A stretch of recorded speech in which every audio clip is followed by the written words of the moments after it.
The Toymaker. A Bam Kirsch story by Alexander Gordon Jahans.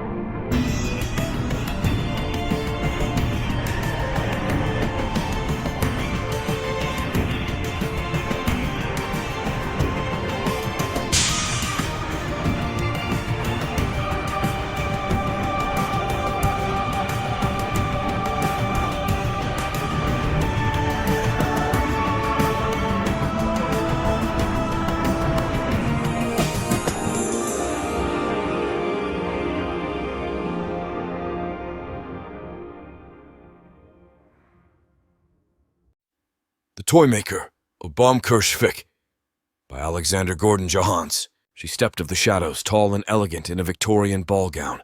Her craggy features surveyed the university campus. This was her hunting grounds. She wanted one very specific kind of woman. No, too short, too ugly, wrong hair color. Come on. There. She was average height, skinny, pale, and blonde, and utterly absorbed in her phone as she walked. Perfect. The huntress struck. She bustled past on an intercept route, and sure enough, the prey walked into the huntress, dropped her phone, and tripped over her. The huntress caught the phone and swiftly downloaded the contents to her quantum oscillator. The prey got to her feet and apologized. "I'm sorry, I wasn't looking where I was going." "Oh, it's quite all right, dear," said the huntress as she approached on her prey. "It would be so easy to take her now, to bend her to her whim, but no. Toys were best when given freely." She smiled. "I saved your phone." "Oh, thank God," cried her prey jubilantly, receiving the phone. The huntress smiled politely. "It's no bother. Just look after yourself." The prey nodded, then said, "That's actually a really fancy get-up you've got on." "Nice look." The huntress grinned. "Oh, I've traveled a bit." "Well, safe travels. I've got classes, see ya." And with that, the prey turned and walked off. The huntress watched her go and admired the prey's butt in her tight jeans. One day she would be hers. The huntress returned to the shadows. The copy of the prey's phone yielded her name, Lisa Watkins. She was studying to be an architect, and her parents were poor but loving. This was her big break. Poor girl didn't have a proper understanding of just how thoroughly fucked this England's economy was. Another thing that was learned about her prey by cracking into her social media accounts were the type of guys she liked. The huntress used this information to set up some chance encounters, until sure enough Lisa was dating. The huntress traveled forward by 2 months and checked Lisa's history, a brief fling that had started to become serious until he lost interest and started cheating. The huntress picked her moment and planned her next attack. Lisa was sat crying outside the nightclub. A friend of hers with purple highlights stood by, having a smoke. "He's a bastard!" Lisa honked as a snot bubble burst on her face. "Bastard! Fucking vile bastard! How could he do this to me?" "I told you he's a bastard. They all are." The huntress stepped out of the shadows, laughing. Then she turned at the sound of crying and asked, "What's the matter?" "Her ex is a bastard," said the smoker with the purple hair. "He really is," said Lisa. "I thought we were... Bastard! I thought we were a proper couple, you know?" The huntress nodded solemnly, then asked curiously, "Hang on, don't I know you?" Lisa said. "I don't know." The huntress stepped closer, the light of a street lamp illuminating her more fully. "Yeah, I caught your phone." "Oh yeah," said Lisa. "You're the woman with the fancy dress?" "You could say that," said the huntress with a smile. "Look, I can't bear to see someone so young upset, so here's an idea. Tomorrow you and me go traveling?" "I couldn't," said Lisa honestly. "Oh, it's okay. I won't be leaving till 6 in the evening. Just think about it, okay?" said the huntress. "I'll be waiting by the gates of campus until then. I know some sights and I will buy you dinner." Lisa smiled incredulously. "Are you coming on to me?" The huntress made a show of looking conflicted before saying, "No, I just know what it means to have a broken heart." Lisa chuckled. "I'll think about it." The huntress pulled out a few notes. Buy yourselves a couple of kebabs and some vodka. Purge that bastard from your life. Lisa stood and took the money from the huntress. Thank you. Then she paused, looked at the huntress, and thought how this older woman was clearly concerned for her. And it's Lisa. What's your name? I am the Baumkirsch, said the huntress as she looked into Lisa's eyes. I look forward to seeing you there tomorrow. All right, said Lisa. All right, I will come. I'm curious now. The huntress grinned. Be careful. You know what happened to Schrodinger's cat? Lisa laughed. Her friend with the purple hair said irritably, It wasn't that funny. The huntress doffed her hat and strode off into the shadows. The huntress waited from 5 p.m. outside the gates of the university campus. Lisa turned up at 5:45. So, you made it then? Said the huntress as her prey approached in comfortable but stylish clothes. Lisa said bluntly, Well, I feel like shit. Thank you for the idea to get a kebab and vodka, by the way. My room smells just amazing at the moment.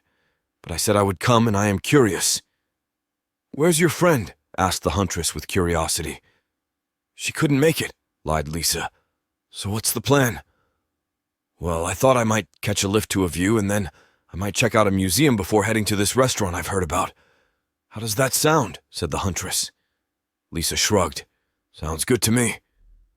The huntress managed to keep the conversation focused on Lisa and letting her talk about her life as the cab arrived and took them to the outskirts of town.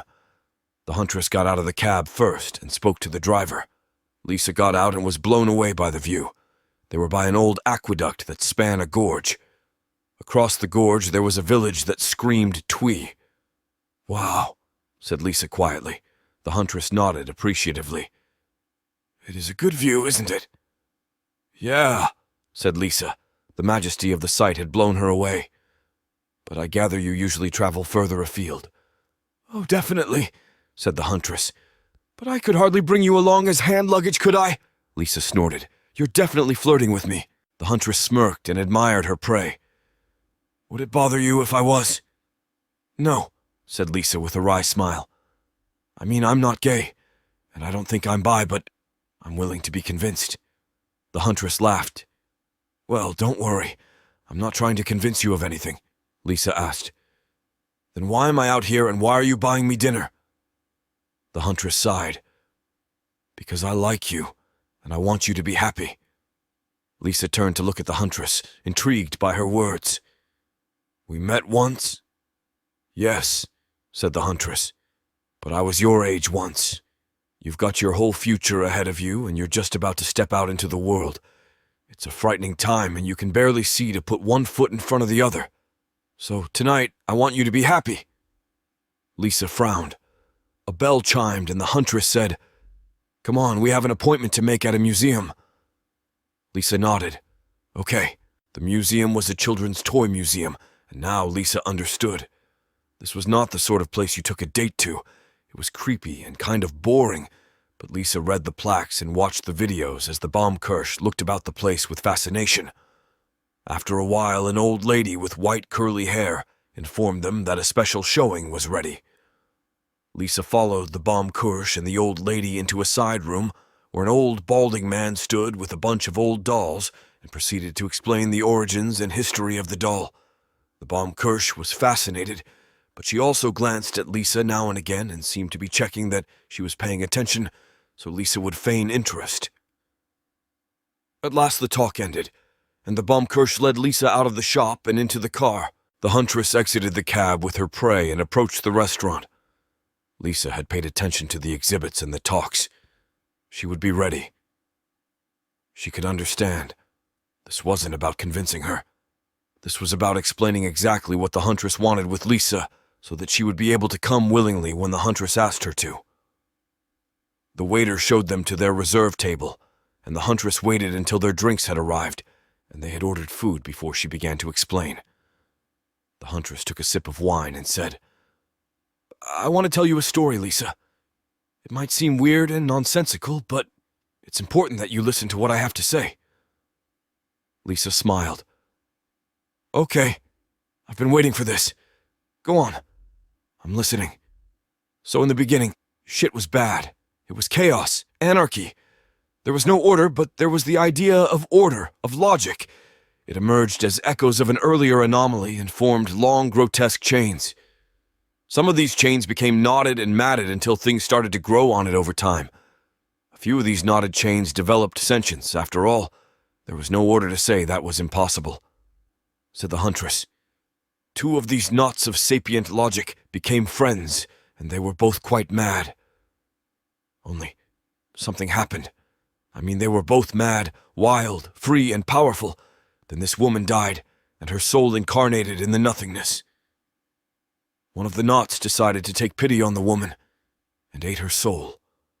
The knot saw the logic of the woman, and realized it loved this thing, and wanted to be like her. It wanted that form. It wanted to take care of things like that. It also saw that it was not of the gender of the woman, and so became, in his soul, a high. The huntress paused to take a sip of wine and studied Lisa. She was fascinated. The he knot met with the other knot and introduced the knot to the idea of humanity and gender and sex, and the knot that had no gender shrugged and said, "You are my friend if you are a man, and you see yourself as different from women, then I must also be a man."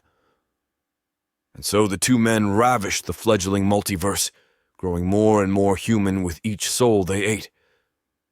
As they played, they realized that they each approached humanity differently. The knot that had become a man first had met humanity at its best and most humble, so he wanted to protect it, to look after it. The other knot saw humanity as so inferior as to not be worth caring about.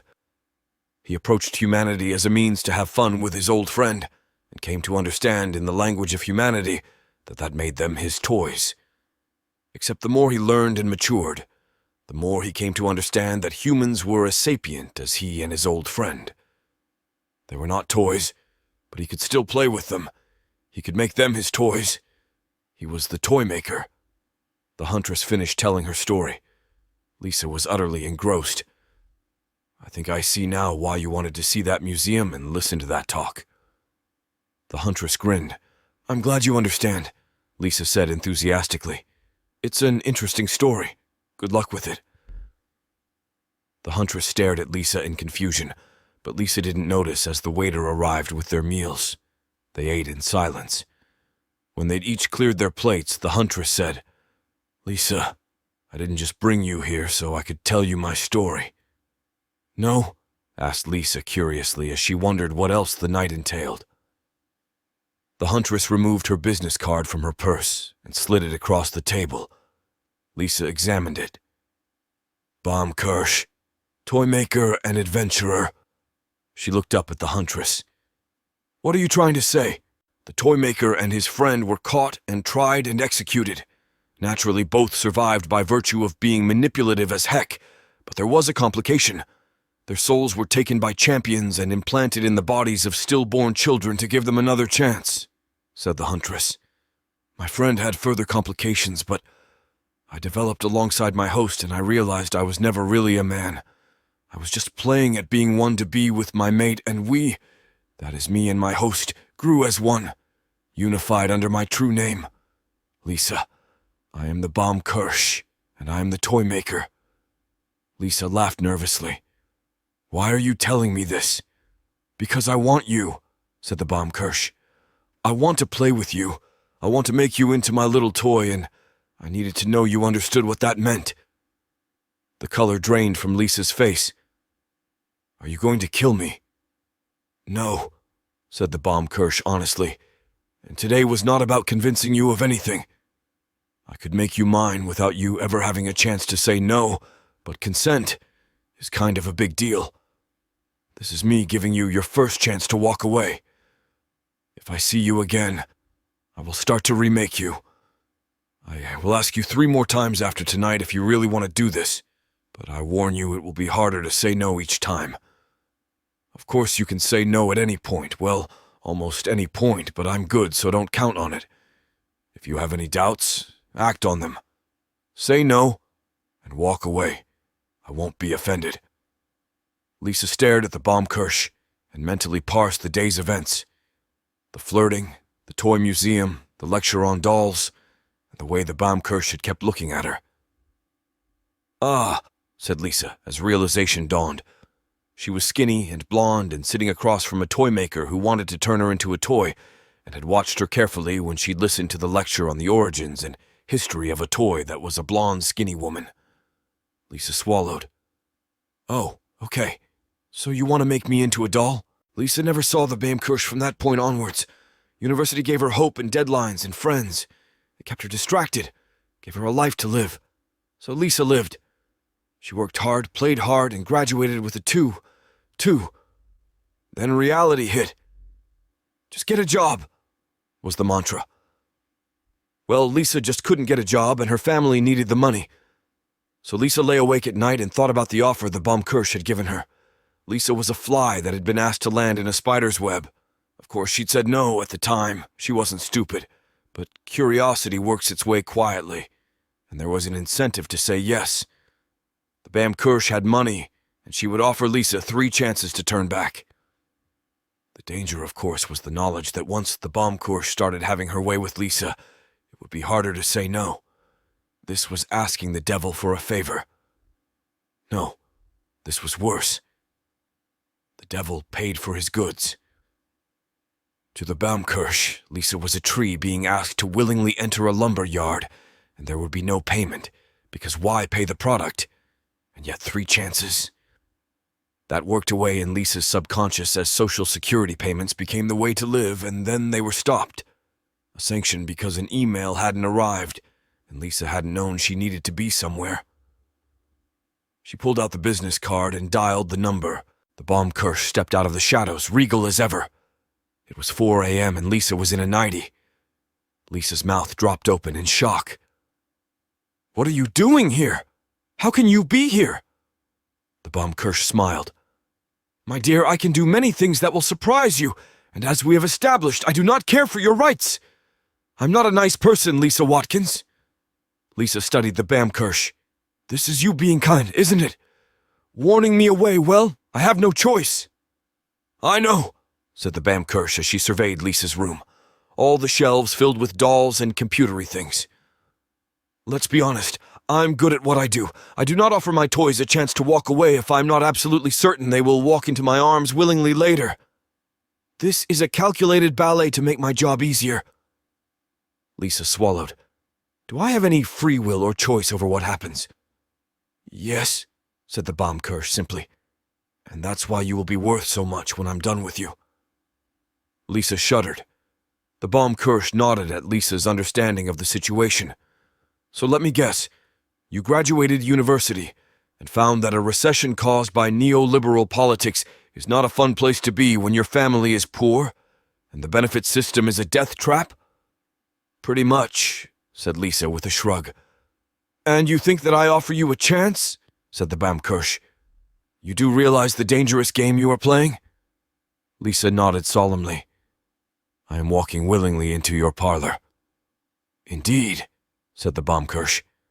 "I will help you and your family out, though. Enough money will be transferred into your bank accounts for everyone to live comfortably." Then the Baumkirche pulled a typed-up note from a pocket and handed it to Lisa. "Find me there tomorrow and we can begin to remake you. You don't have to come, of course, but you will. You've still got your 3 chances and you're curious." Lisa accepted the note and read it. When she looked back, the Baumkirche had gone. The next morning, Lisa walked into town and checked out her bank account at an ATM. Then she caught a train into London. The Baumkirche's apartment looked innocuous enough, so Lisa rang the doorbell. The Baumkirche answered immediately. "You came?" She sounded surprised. Lisa shrugged. "For that much money? Yeah, I came." "Well, come in, said the Baumkirche, and she led the way inside. There was a short corridor lined with gold clubs, umbrellas, and cricket bats, and then there was a large empty room with a large storage chest against one side of the room. An elegant and ornate double bed further up, several freestanding clothes racks filled with outfits, and a large white table covered in plastic sheeting. On the other side of the room was a kitchen, a laboratory lined with beakers and complex equipment, and then a mushroom-shaped 7-sided console. "Interesting place you've got here," said Lisa. "You live here now?" said the Bam Kirsch casually. "So I'm glad you like it. The left side of the room is your side. The right side is my side." Lisa studied the left side of the room with fresh interest as the Bam Kirsch explained. "The bed and wardrobe is obvious, but the chest is your destiny. If I've done my job correctly, there will be a day when you walk in that door.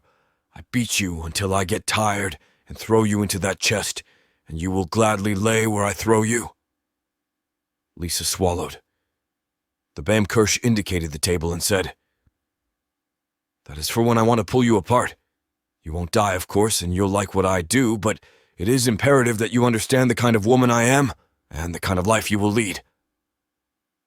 Lisa nodded. "Well, thank you for the honesty. Now, before I get down to the meat of today, I think I need to show you something," said the Bam Kirsch.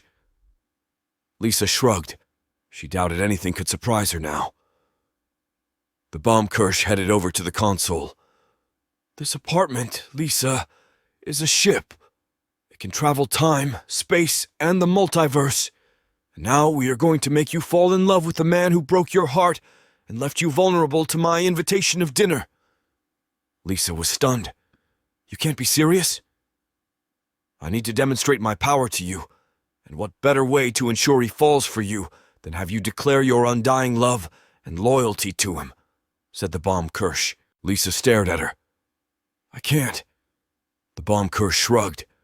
"For now you have agency. You can say no." There was a loud bong, and the Bam Kirsch pulled a lever. The apartment doors swing open. Lisa heard dubstep and approached the open door. It was dark and loud, and everyone was drinking or coming on to people. Lisa entered the club. How could she not? It was a miracle. Lisa walked through the club in a daze until she saw her ex, still so young. She found herself staring.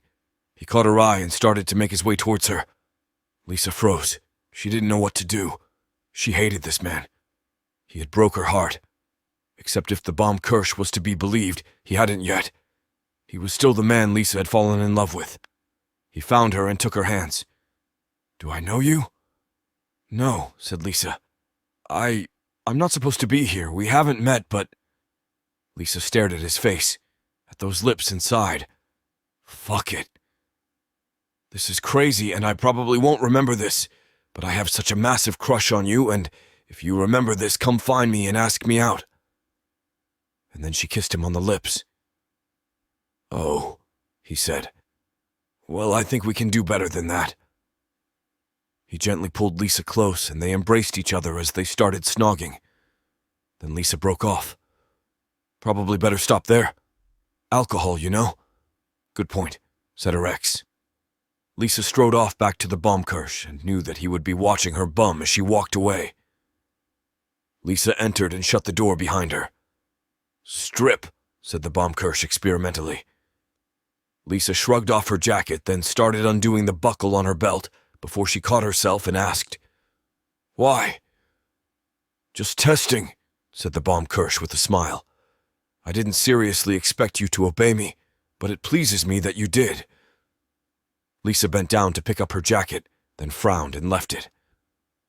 The Bam Kirsch didn't care. Lisa said, "Okay, so you can travel in time. What next?"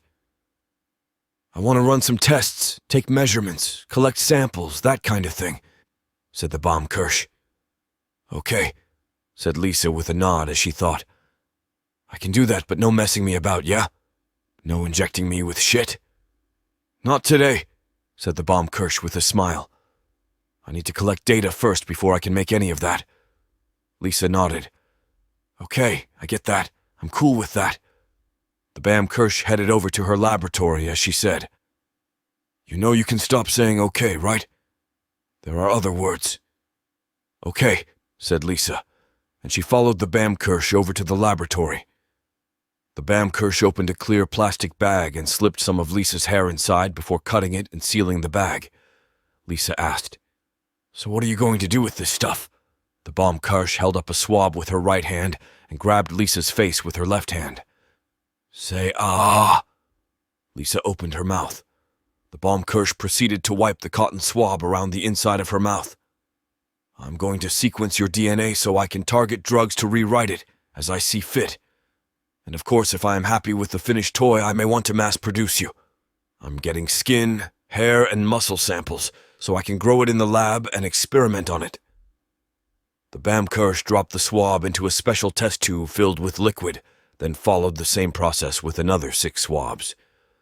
"The measurements are so I know what size your clothes should be and the rough dimensions of the packaging if I do mass produce you." Lisa let the Bamkirsch finish swabbing, then she asked, "Do I get any say?" "Of course," said the Bamkirsch as she took Lisa's blood pressure. "But if I've done my job right, you will agree with everything I say. There's always an outside chance that you'll say no and walk away, but I factor that into my calculations, so you should always be very enthusiastic with whatever I plan." Lisa couldn't get her head around the concept. "So I will love everything you're going to do? Except that the problem is you're ensuring that I love everything you're going to do?" The Baumkirsch noted down Lisa's blood pressure, then readied herself to take Lisa's blood. "Everything I am doing is calculated to make you utterly willing. I have studied you, spied on you, and I am using you. I seem nice and convivial because that's what people do, and that's how I get you to be so willing. But please do not mistake me for some grand philanthropist. Now, I'm going to take your blood, so you might want to look away." The Baumkirsch inserted a needle into a vein in Lisa's left arm. Some plasters were attached to hold the needle in place, and the Baumkirsch filled up 6 test tubes with Lisa's blood. Lisa watched silently, then asked, "Does it really matter why or how you're doing this if I'm going to enjoy this? I mean, the alternative is dying a lonely death of starvation and poverty." The Baumkirsch stopped and stood up straight so she could look Lisa in the eye. "If that is why you are doing this, then things need to change. I want you to really want to do this, not to do it because the government scares you more than me," Lisa said. "I thought you didn't care what I thought." "I don't," said the Baumkirsch as she fetched a scalpel, a plaster, and a couple of Petri dishes. "I care about the product, and the product is best if you are earnestly willing. We're going to have to get you a job." The Baumkirsch grabbed hold of Lisa's right arm, carefully removed a small section of skin, and placed it in one Petri dish. Then she sliced off a part of the muscle in her arm and put it in the other Petri dish. Then she applied a plaster to the wound on Lisa's arm and set about storing the skin and muscle cell samples to be grown later. Lisa said, "You're going to get me a job? How?" "I'm turning you into a toy. Getting you a job is infinitely easier, and besides, it won't be for long." "What's your dream job?" said the Baumkirsch as she emerged with measuring tape and proceeded to take down Lisa's height, bust size, and so on. "Well, if you must know, city planner, I want to design the city of the future," said Lisa. The Baumkirsch sighed as she took note of the measurements. "That is really quite a smart profession to want to go into. I'm almost envious. Might have to keep note of that. You could be very handy if I ever decide to take over the world." Lisa snorted in astonishment. "That's not seriously something you do, is it?" The Baumkirsch shrugged as she measured Lisa's neck size. "I've thought about it, and I bet I'd be quite a good empress. So many worlds are crying out for a strong state to regulate capitalism and care for the poor. I could do that." Lisa frowned. "I was nearly on board with being your toy for a moment there, but now I know you want to take over the world." "Good," said the Baumkirsch cheerfully as she packed away the tape. "Consider this your first warning. Go away. You've got money now, you'll have a job. Live your life, Lisa, and forget about me. Forget about the strange woman who wants to turn you into a toy." Lisa nodded. "Okay, I think you're right. If I don't call you or visit, don't be upset." "Go!" bellowed the Baumkirsch. Lisa ran out the apartment and paused only to pick up her discarded jacket on the way out. Lisa returned home and lived off the money in her bank account for a week, and then she received a phone call offering her an interview for a job as architect of a new council estate. Lisa threw herself into her work and saw the project to fruition, but when she did, she realized something. It was 4 a.m. and she was staggering through town with her mates to celebrate after a night of drinking. They passed a kebab joint and Lisa's belly grumbled, so they got kebabs and stayed drinking until they passed out at Lisa's mates. Lisa woke up the next day feeling like shit and stared at the kebab wrapper and realized this was her future. Late nights and shitty kebabs at 4 a.m. until some nice man marries her, and she decides to settle down in the country and have kids, and then a pension and retirement cruises, and it all sounded so boring.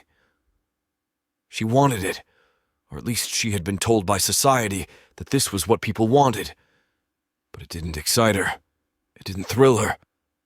It was good work that she enjoyed, and it wasn't a bad life. But as she stared at that kebab wrapper, she remembered the Baumkirche. How this strange-looking woman had stepped out of the shadows when she'd been crying, invited her to dinner, and gave her money for kebabs. How the Baumkirche had used her to make her ex ask her out, just so the Baumkirche could sweep along and be her enigmatic savior. That confidence, that swagger, that edge of danger. In the Baumkirche's mind, Lisa was already her toy. She offered Lisa choices and respected her free will and feelings, but it felt like a nerd coaxing a computer to load warmth and emotion hiding cold knowledge. The hair stood up on the back of Lisa's neck as she thought about the Baumkirche, that power and intense belief that Lisa would in time be absolutely willing to do anything the Baumkirche wanted. What was it she'd said? That one day Lisa would be happy to walk through the door, be beaten up, stripped, and thrown? That the Baumkirche would dissect Lisa for fun, and Lisa would enjoy it. This was so sick and so fucked up, but the Baumkirche was so confident. It scared her and thrilled her, that this person could have so much power over her. She would return to work and everything would be okay. She could settle down and have kids. The Baumkirche answered the door. "What kept you?" Lisa laughed. "May I come in?" "Of course," said the Baumkirche as she led Lisa inside. Lisa studied the weapons as she walked down the hallway and knew that she was heading down the path that would see them used against her, and it thrilled her. "So, I was thinking, this is a multiverse ship, right? You've already traveled in time, so I believe you. And that means there will always be a universe where I continue my job as a city planner and get 2.4 children and a house in the country, and there will always be a universe where I become your toy," said Lisa carefully, her blood pounding in her ears. The Baumkirche nodded. "Tea or coffee?" "Coffee," said Lisa. "Black." The Baumkirche headed to the kitchen and started making coffee. Lisa followed and said, "I figure I want to live my dream of being a city planner. And I will.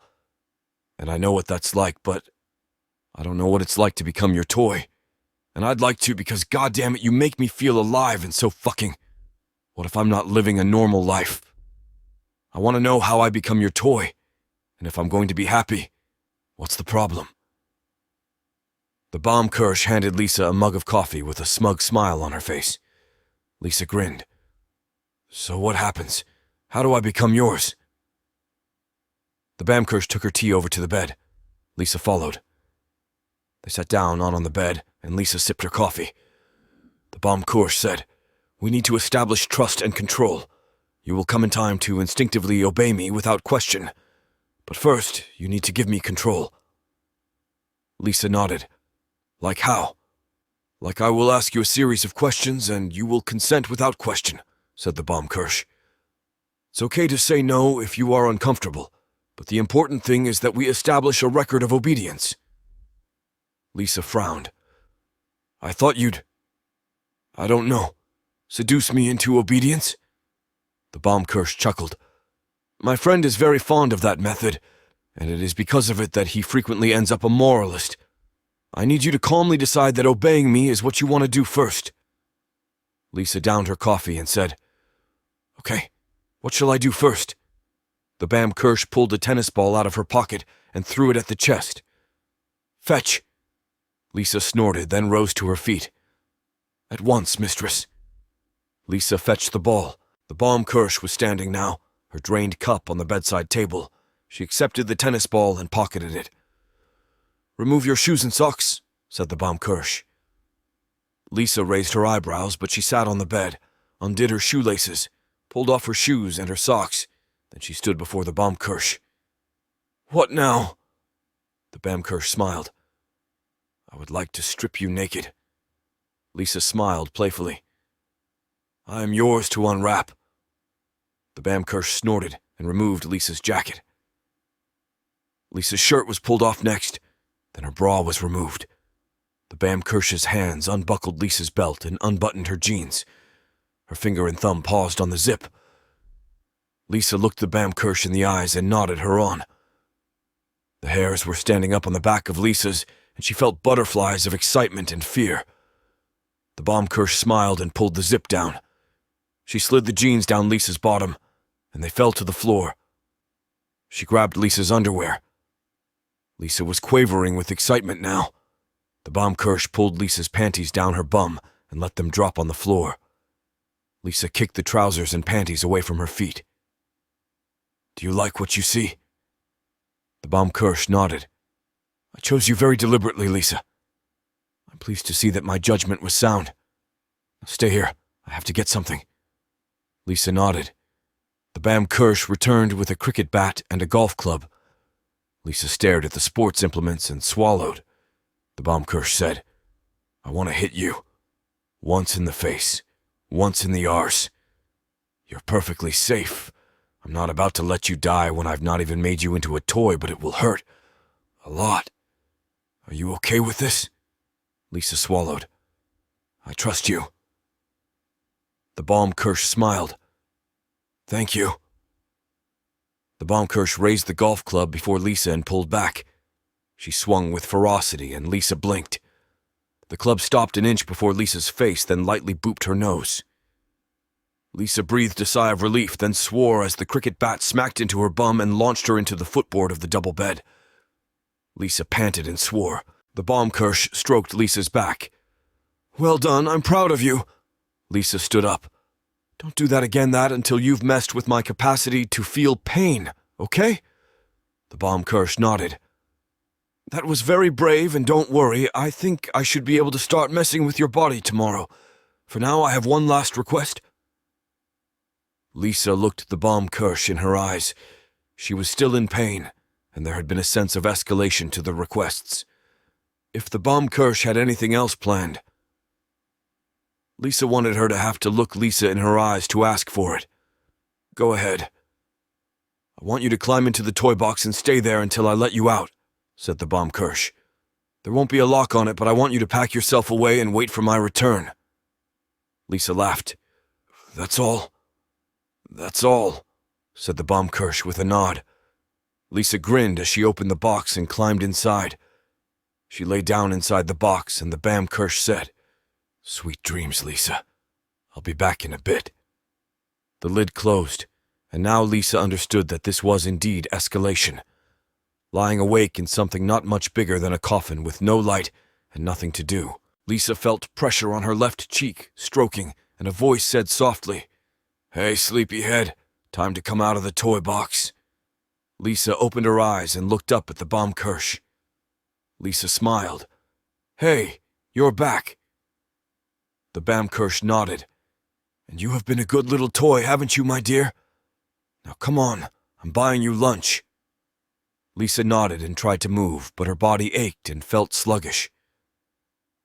The Bamkirsch understood and pulled Lisa up into a sitting position. Lisa blinked and shook her head and arms to clear the grogginess. Lisa climbed to her feet and said, So do I go like this, or... The Bamkirsch chuckled and handed her a bag. Put those on, Lisa said. So are you going to watch me? Or... The Bamkirsch was still chuckling as she strode off and explained, You aren't the only toy I came here to get. Lisa got dressed in the emerald green bikini, pink skirt, crop top, and flip-flops. Then she climbed out of the toy box and headed off after the Bamkirsch. Lisa found the Bamkirsch with her head in the cupboard. What's this? The Bamkirsch backed out of the cupboard and turned to see Lisa, holding a collar. Oh, that's right. You don't know, do you? Lisa stared at her. Know what? Well, my friend, he's sort of powerful. Like his followers are protecting the multiverse, and now there's this thing called the United Civilizations of the Multiverse, said the Bamkirsch. Your friend being the knot that wanted to look after people? Asked Lisa uncertainly. Well, yes, but he does that by keeping them as pets, said the Baumkirsch. They're actually recognized as a different species. They're called sylphs, and they get all these rights. Ah, said Lisa with a frown. The Baumkirsch nodded and stroked Lisa's cheek. What I'm doing to you is sort off against inter-universal law, Lisa said. But I'm a consenting adult. The Baumkirsch chuckled and kissed Lisa's forehead. You're wonderful, but you're mine, and that is very much illegal. That collar is so they'll think you're my sylph. Lisa frowned. Being your toy is illegal? Yes, at least the way I want you to be is, said the Baumkirsch, and then she secured the collar round Lisa's neck. Lisa was silent after that. The knowledge that this woman's behavior was illegal in the multiverse, that some would see her as a victim, was troubling. The Baumkirsch found what she needed and said, Stick close to me and obey only me, understood? I know you're feeling very malleable, and that's good. I want to remake you, but you are mine and mine alone to remake. With that, Lisa followed the Baumkirsch out of the door. The restaurant was posh and seemingly candlelit, but far too bright for that. Lisa saw cyborg sharks and cat people and dinosaurs in dinner jackets, spiders the size of cars, octopus men, and a lot of people wearing collars. The human waiter asked for their drinks. The Baumkirsch ordered champagne. Lisa asked, What are all these things? The Baumkirsch glared at her. You are a thing, these are people. Lisa frowned. Okay, I'm sorry. Who are these people? The Baumkirsch sighed. The sharks are Karakthy. They owe their ability to walk on land and communicate to the Ublopnik. The octopus men. The cat people are Sapiens. Don't think about how they came about. The dinosaurs are Humana Lacerti, and they have a very complex class-based society. You'd fit in well there. The spiders are arachniforms, and yes, they are every bit as terrifying as they look, and the people wearing collars are sylphs.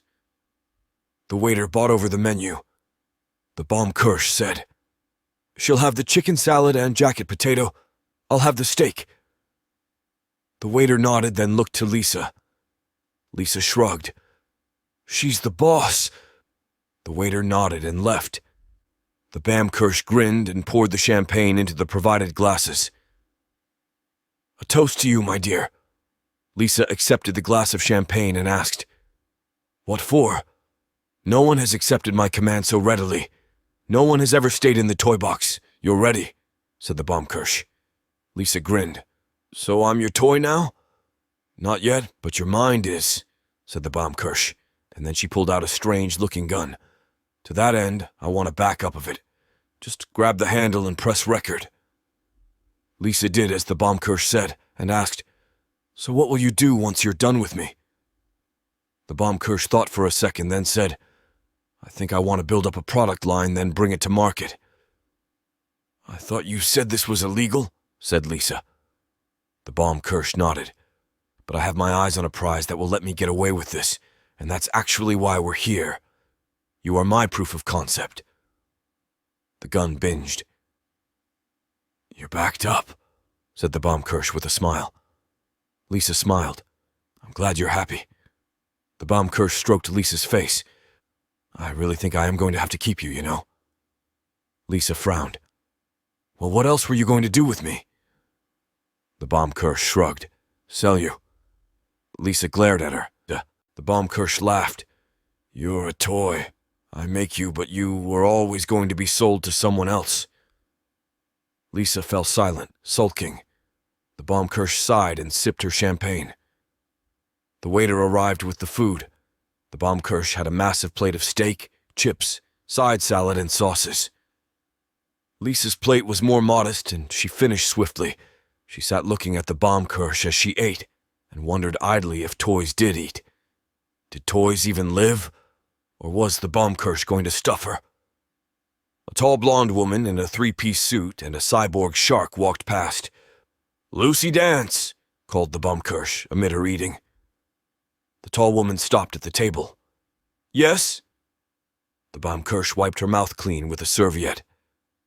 My name is the Baumkirsch, and I am here to offer you a deal. The tall woman stared at the mad woman in Victorian dress. The cyborg shark gave the girl in easy-to-remove clothing a worried look and advised, "Lucy, I don't like this. This pet is like you." Lucy looked at the girl too now and said, "It's okay, Greta. The Baumkirsch won't try anything. I'm too important." Then Lucy looked to the Baumkirsch again. "So what's this deal?" "Take a seat," said the Baumkirsch. Lucy nodded and pulled up a chair beside Lisa.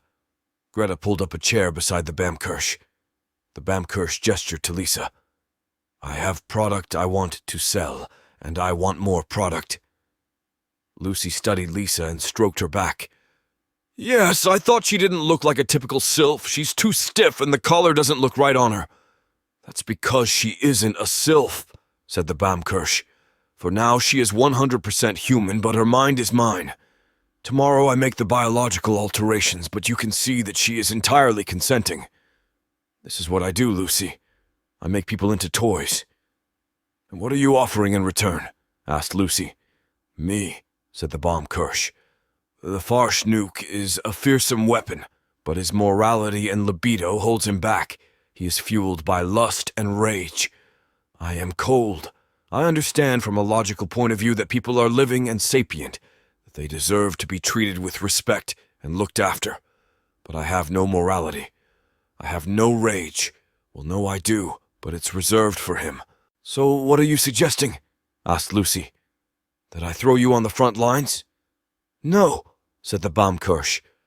"The septagonoids could corrupt me far easier than they could corrupt the Farschnuck. I'm saying let me grow the united civilizations of the multiverse.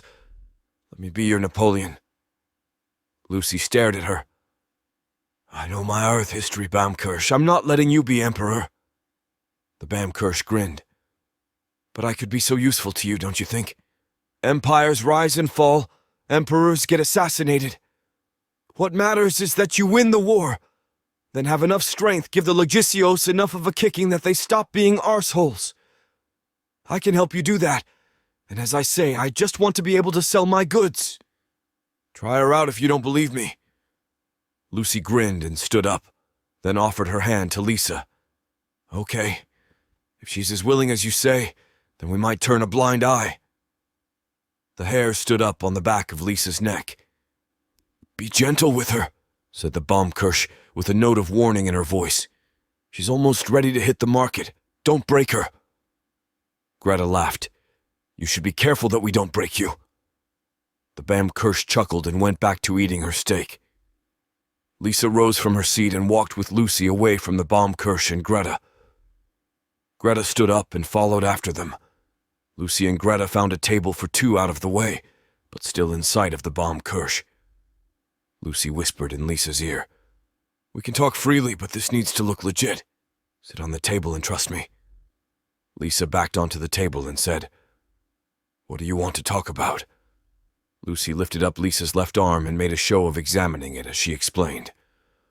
"I'm a sylph, and I'm no stranger to the elder gods. That thing sitting at the table is not human. It has no sense of internal morality.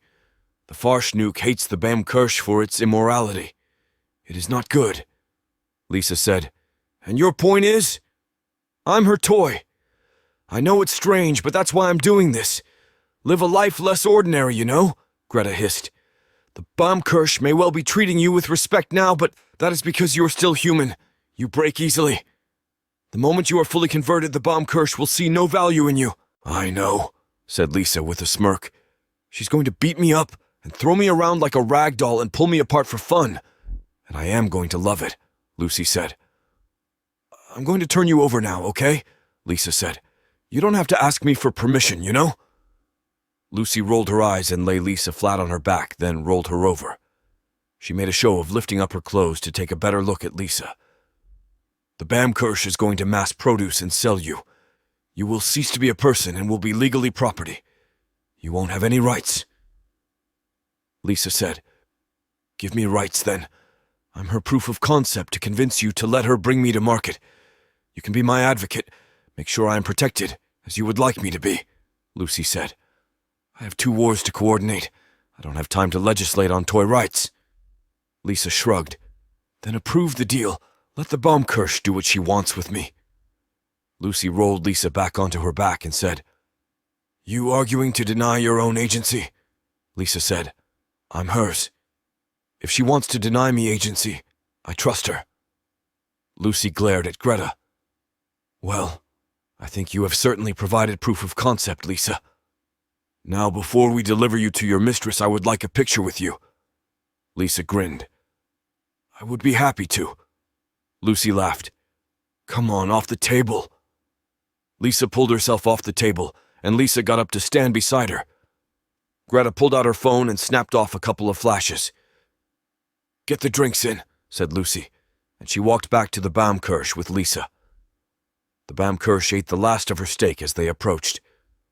You've certainly done an impressive job with Lisa here, and she is very beautiful. She'll make an excellent collector's item, said Lucy. Lisa grinned. The Baumkirche wiped her mouth clean and said, I'm glad you approve. I am afraid, however, that I cannot let you work without oversight, said Lucy. You may finish your work with this one, but you cannot mass-produce her until I've sent someone to meet with you regarding the finer legal details. The Baumkirche nodded. That is fair. You know I had all sorts of backup plans laid out in case you decided to try and stop me. I know, said Lucy, and she put an arm around Lisa protectively. This one thinks she has free will, but if she ever tried to do anything you disapprove of, you would make her change her mind. The Baumkirche grinned. How very astute of you. The mind binds us more thoroughly than any prison. Lisa wants to obey, and thus no bindings could alter that. I wonder if someday you and I might... Lucy laughed. Take your toy, and go. I am technically the unleasher, you know. The Baumkirche chuckled and rose from her seat. Settle the bill for me, won't you? With that, the Baumkirche walked off, and Lisa followed. When they were back in the apartment, the Baumkirche turned to Lisa and said, Now, honey, you have been very good to me, and I want dearly for us to continue our work on you. The Baumkirche squeezed Lisa's hands compassionately. You're so beautiful and so sweet and so very obedient, but it is time for us to say goodbye. When I next see you, I will drug you. This is your second chance to turn away. I suggest you take it because the next chance I give you will be almost too late. Say goodbye, Lisa. One way or another, the human will be gone when we next meet. Lisa nodded. I understand. I will say goodbye, Baumkirche. Until we meet again. The Baumkirche nodded. Until we meet again. The Baumkirche went to the console, and after a few moments the apartment door swung open to busy London. Lisa stood framed in the doorway and felt nervous about returning to the outside world again. The Baumkirche placed Lisa's jacket about her shoulders. Remember, you obey only me, and you are only my toy. Let others think you are still a person. Lisa felt stronger at those words. The Baumkirche handed Lisa her shoes and socks. Now go. Lisa nodded and strode out the door into London. Lisa felt weird as she walked through London. She didn't feel human anymore. She felt like at any moment she could be carried away and taken away from her life, that she was weak and vulnerable. This was naturally true, but London was a place where it didn't matter how you looked or felt. People would leave you alone, at least, so long as you stuck to the crowds. Lisa made it to Waterloo Station all right and managed to catch a train home, except it didn't feel like home, not anymore. The Baumkirche had said goodbye to her, and Lisa could certainly go back to her old life. She was still human. She still had money and a good job, and she knew now that what the Baumkirche was doing to her was very definitely illegal, but they both knew that Lisa wasn't being sent back home to say goodbye to the Baumkirche. She was committed now. Whatever the future held, however dark it got, Lisa had picked her path. She was going to be a toy, and while she was still human, while she could still think for herself and act independently of supervision, she would say goodbye to her family and friends. She decided suicide made the most sense as a way to bring closure to her family and friends, so she wrote letters for everyone and made sure to spend one last happy day with everyone, whilst also seeding the signs that would be backed up by her suicide note and letters. They had to be able to grieve and move on with their lives, however much it hurt. There was one friend Lisa decided to tell the truth to, though. Lisa turned up at her work. She was working at a pub. She wasn't smoking anymore, and the highlights were gone from her hair, but she was just as tall and weather-beaten as Lisa remembered. Only she was happier. Lisa said, "I'll have a vodka and Coke, please." She turned to address Lisa and gasped, "I haven't seen you since university." "It's been a while, Nikki," said Lisa, "and I've got quite the story to tell you." Nikki nodded and slid the vodka and Coke to Lisa. "It's on the house, well, on me, actually, but I am not turning you away. My shift ends in half an hour. Think you can wait?" Lisa laughed, remembering the hours in the dark of the Baumkirche's toy box. "I think I can manage." Nikki smiled. "Well, I'm glad to see you again." Lisa nodded and smiled. Then she found a seat and watched the punters go by. This was the last loose end of Lisa's life to tie up, assuming, of course, that the Baumkirche finished the job and didn't chicken out at the last minute. It was nice to see where her old friend worked. To see her in action, she seemed happy. Lisa liked that. Nikki stopped by with a plate of chips. "You look thin as a rake, eat." Lisa laughed, picked up a chip, and stared up at Nikki. "You're amazing, you know that?" And then she ate the chip. Nikki smirked and went back to the job. Lisa demolished the plate of chips, and it was empty by the time Nikki finished her shift. "Do you have any plans?" asked Lisa. "None that can't be moved for you," said Nikki. Lisa grinned and led the way out of the pub. "I've got somewhere I want to go. Fill me in on what I've missed." Nikki shrugged and followed Lisa as she started talking. Lisa heard about how Nikki had scraped through with a third in graphic design, done some TEFL, and failed to get her art off the ground. But then she met this artist who worked in a pub, and they had a brief fling that ended when the artist got fired for doing weed. That had been what gave Nikki the impetus to get clean, and she'd been working at the pub for months now, and felt like she'd found a decent way to get by. "It's a hard life, but a good one," said Nikki as they approached a kebab shop. "This is on me," said Lisa. Nikki laughed, and they left with a kebab and chips each. "I don't know why I let you talk me into this," said Nikki as she picked at her kebab with a plastic fork. "I'm not drunk enough for a kebab." Lisa smirked, then said, "I got us kebabs to remind you of one night, and it is very important because since I last saw you, I've been through some hard times only to land a windfall and get my dream job, and tomorrow I will be missing, presumed dead, and I need someone to find the suicide note and letters I have left for everyone." Nikki stopped in her tracks and glared at Lisa. "What did you just say?" Lisa sighed and turned back to Nikki. "I'm not actually going to die, but what is going to happen to me is so mad that no one will believe it, and I have to let them know that I'm not coming back." Nikki stared into Lisa's soul as she demanded, "Explain! Now!" Lisa glared at Nikki. "Well, of course." Nikki was cowed. "I just care about you is all." Lisa nodded, understanding. "It's okay, but keep walking." Nikki nodded. "Okay, but start talking." Nikki started walking again. Lisa explained, "I met this woman. You were there when I did. She's called the Baumkirche, and she is on a whole other level. This is some chariots of the gods shit. Like she and her best friend are humanish now. But they used to be these godlike entities that defy physics. She has a ship that can travel in time and through the multiverse. And she makes toys. That's her hobby. And she also likes to take over worlds. But the important bit is that she makes toys. She finds people and manipulates them into being her willing playthings. And then she does things to them. And she sells them." Nikki shook her head in disbelief. "So is this woman someone you met online? That you're only just meeting in person tomorrow, or—" "I traveled in time and snogged Steve so he would fall in love with me, and thereby cause me to be heartbroken and vulnerable, ready for the Baumkirche to come along and sweep me off my feet," said Lisa earnestly. Lisa stopped walking, and Nikki did the same. She remembered the club and that street lamp. But why?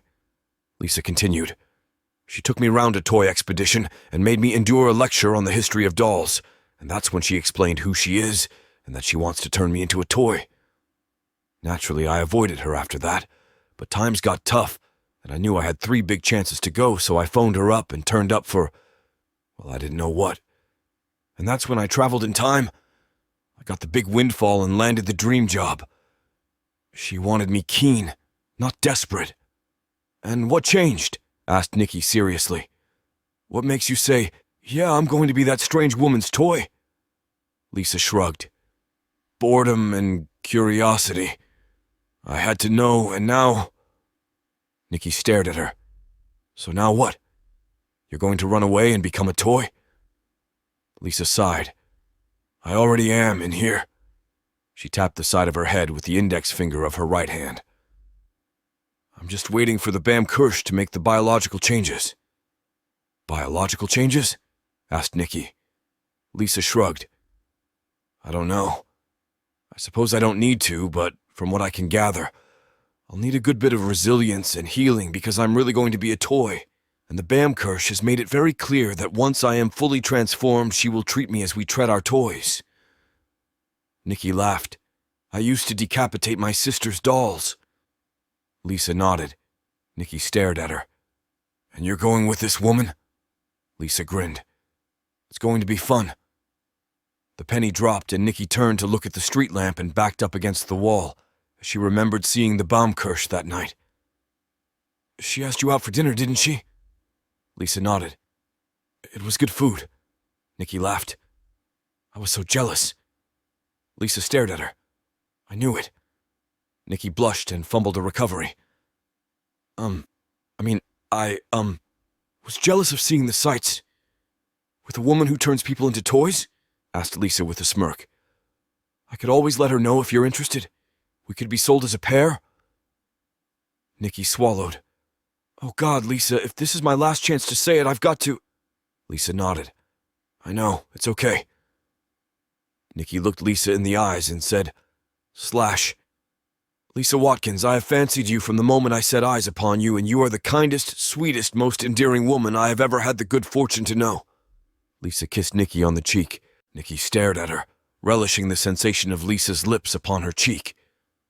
Lisa said, I am a toy now, Nikki. I am very obedient, and I have realized that I like the thrill of transgression. I want you to enjoy me, to show me what I have been missing. We will never see each other after tonight, so there is nothing to lose. Lisa kissed Nikki on the lips and pulled her close. Nikki grinned. Lisa, you show me that you are okay, you understand? I know you're a toy, but you show me that you're all right because I swear to God, if you actually kill yourself after this... Lisa nodded. I understand. I'll have the Baumkirche show off the merchandise. Nikki smiled and could hold back no longer. She kissed Lisa. Lisa kissed back. Lisa woke up naked in Nikki's single bed. The room was small and cluttered with DVDs and CDs. An old laptop lay on a work area to one side. She smelled cooking and went to investigate. Nikki was busy frying sausages, eggs, and bacon. Lisa said, That smells good. Thanks, said Nikki. I am making you a full English breakfast. Go have a shower. Your clothes are in there. Nikki pointed. Lisa nodded. Yes, ma'am. The shower was one of those old-fashioned affairs that oscillated between scalding hot and freezing cold, but after a moment Lisa found the sweet spot and drenched herself in the hot rain. It felt like she was being reborn. She was sloughing off the skin of Lisa Watkins, architect in training, and becoming something newer, more vital, and more alive. She stepped out of the shower and dried herself off on a towel, then she dressed in the clothes. It was what the Baumkirche had given her. Flip-flops, an emerald green bikini, a pink skirt, and a crop top. She entered the kitchen and Nikki was busy plating up breakfast. What's this for? Asked Lisa. Nikki said, A last supper for my old friend. Lisa didn't know what to say after that, so she just accepted the plate of food and dug in. Nikki did the washing up while Lisa ate. There was naturally a practical purpose to this. but it was also so Lisa didn't feel awkward about Nikki not affording a similar breakfast for herself. When she had washed and dried all the cooking utensils and pans, Nikki made herself a mug of tea and Lisa a black coffee. She sat opposite Lisa and watched. It was surreal. She kept thinking, you are going to be reported dead. You are going to become a toy for some intergalactic cowboy. I'm sitting here watching my best friend, greatest crush and most amazing fuck wolf down food before becoming a dead toy. Lisa noticed Nikki looking at her and asked, "What are you thinking?" Nikki frowned. She had to keep this light. She searched her mind and remembered a thought she had last night. "You are an excellent choice to be a toy." Lisa blushed and cleaned her plate. Then she asked sheepishly, "You really think so?" Nikki nodded. "You are so beautiful. You are the platonic ideal of the female, at least by patriarchal standards of beauty." Lisa giggled. "I'm glad you approve." Nikki smiled sadly. "Why do you think I never had the courage to ask you out?" Lisa grinned. "Oh, I don't know. Maybe because I'm straight?" Nikki looked Lisa in the eyes. "Really?" Lisa blushed and looked away. "Well, I'm sorry it took so long." "So am I," said Nikki. Then she added, "And now you're going to be a toy? Any idea what that's going to be like?" Lisa leaned in close to Nikki and whispered conspiratorially, "Complete submission and obedience. I love it. God help me, Nikki. I love pleasing her. I love the way she looks at me. It's like she wants me with every fiber of her being, but she's holding herself back. I just want to obey." Nikki looked into Lisa's eyes, and she found a great hunger there, deep desire. Nikki puckered her lips and kissed Lisa tentatively. Lisa kissed back. Nikki pulled Lisa close and snogged her. Lisa climbed onto the table and her hands reached to undo Nick's belt buckle. Nikki pulled Lisa's skirt and bikini bottoms free, then lifted off her top so Lisa was lying stretched out naked on the table, and that's when Nikki saw it. Just for a split second as she stared hungrily at Lisa's naked body, she saw the proportions of a doll, saw the toy that Lisa was becoming. Where last night it had been almost an aphrodisiac, here it struck a chord. Lisa didn't want to obey Nikki. She didn't want to have sex with Nikki. She was the Bam Kirsch's toy, mentally, and that is who she wanted to obey. Nikki backed away in shock and confusion. This felt wrong. Lisa put her arms down by her sides and asked, "What's wrong?" Nikki stammered. This. Lisa frowned and stared at the ceiling. Nikki approached the table, approached Lisa nervously. She stared down at the beautiful woman before her and said simply, "You're not mine to fuck. I see that now." Lisa sat up and looked Nikki in the eye. "Why do you say that?" "You belong to the Bam Kirsch," said Nikki, and stroked the back of Lisa's head. "You're her toy, and you need to go with her. You're not meant for this world anymore." Lisa swallowed. "But you're the only person who knows my secret?" There were tears welling up in Nikki's eyes now. "And I expect you to come see me when the Baumkirche has worked the last of her magic with you.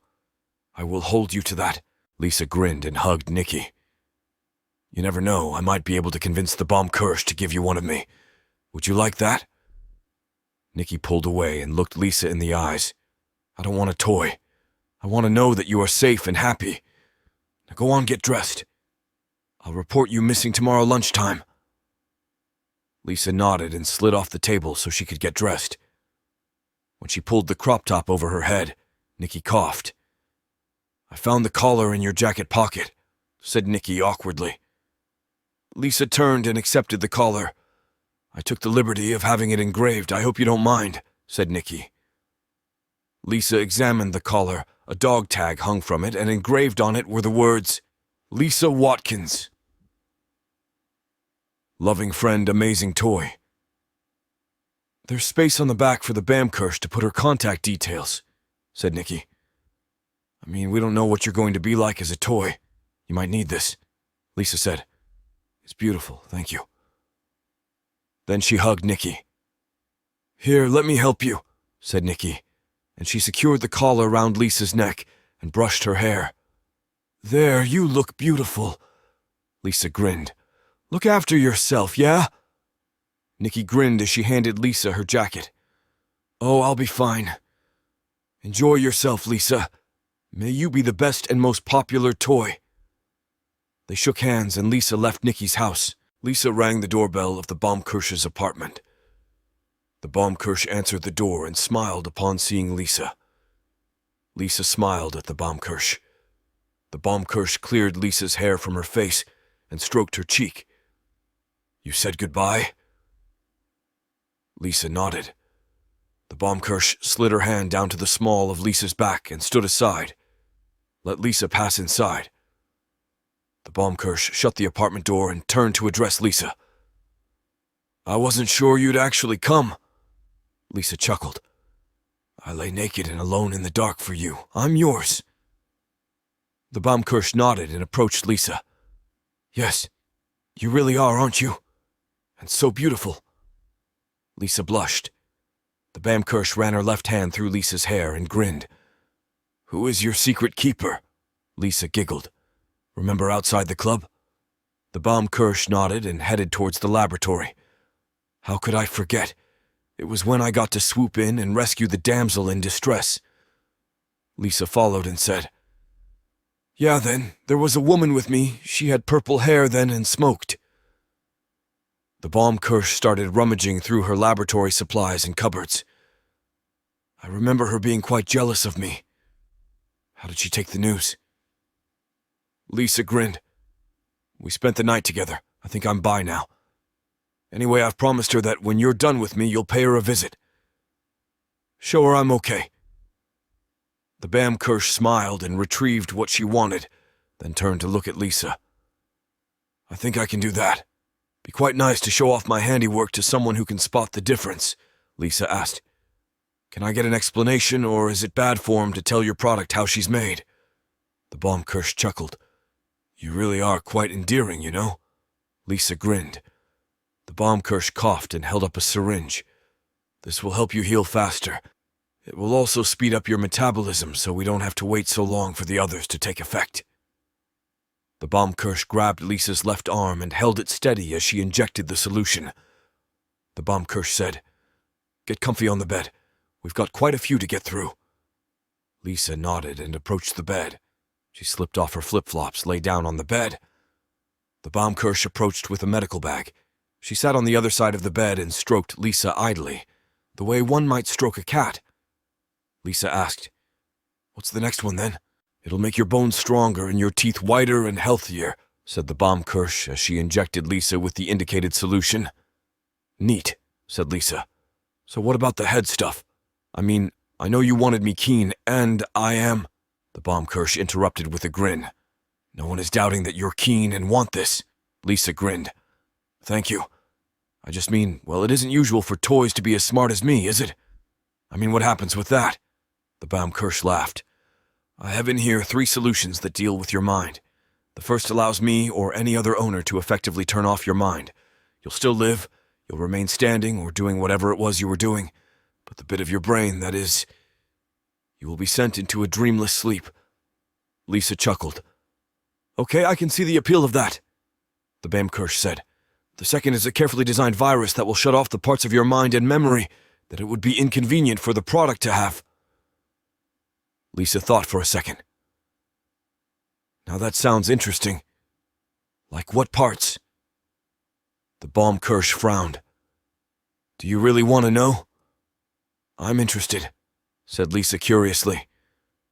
I became your toy because I wanted to know what it meant, so start talking. The Baumkirsch chuckled and stroked Lisa's cheek. Do I detect a hint of self-preservation? Lisa blushed. I'm sorry. The Baumkirsch laughed. It's all right, I'm joking with you. The solution will render all your knowledge of history, general knowledge, and popular culture a distant haze. You won't remember your family or your friends. All you will remember is that one day you were at university. You ran into me and I convinced you to come with me, and now you are a happy little toy. If your owner takes the time to try and teach you, your old memories can come back into focus, and in time you can remember who you are. But that's where we get to formula number 3. Lisa gave out a long exhale.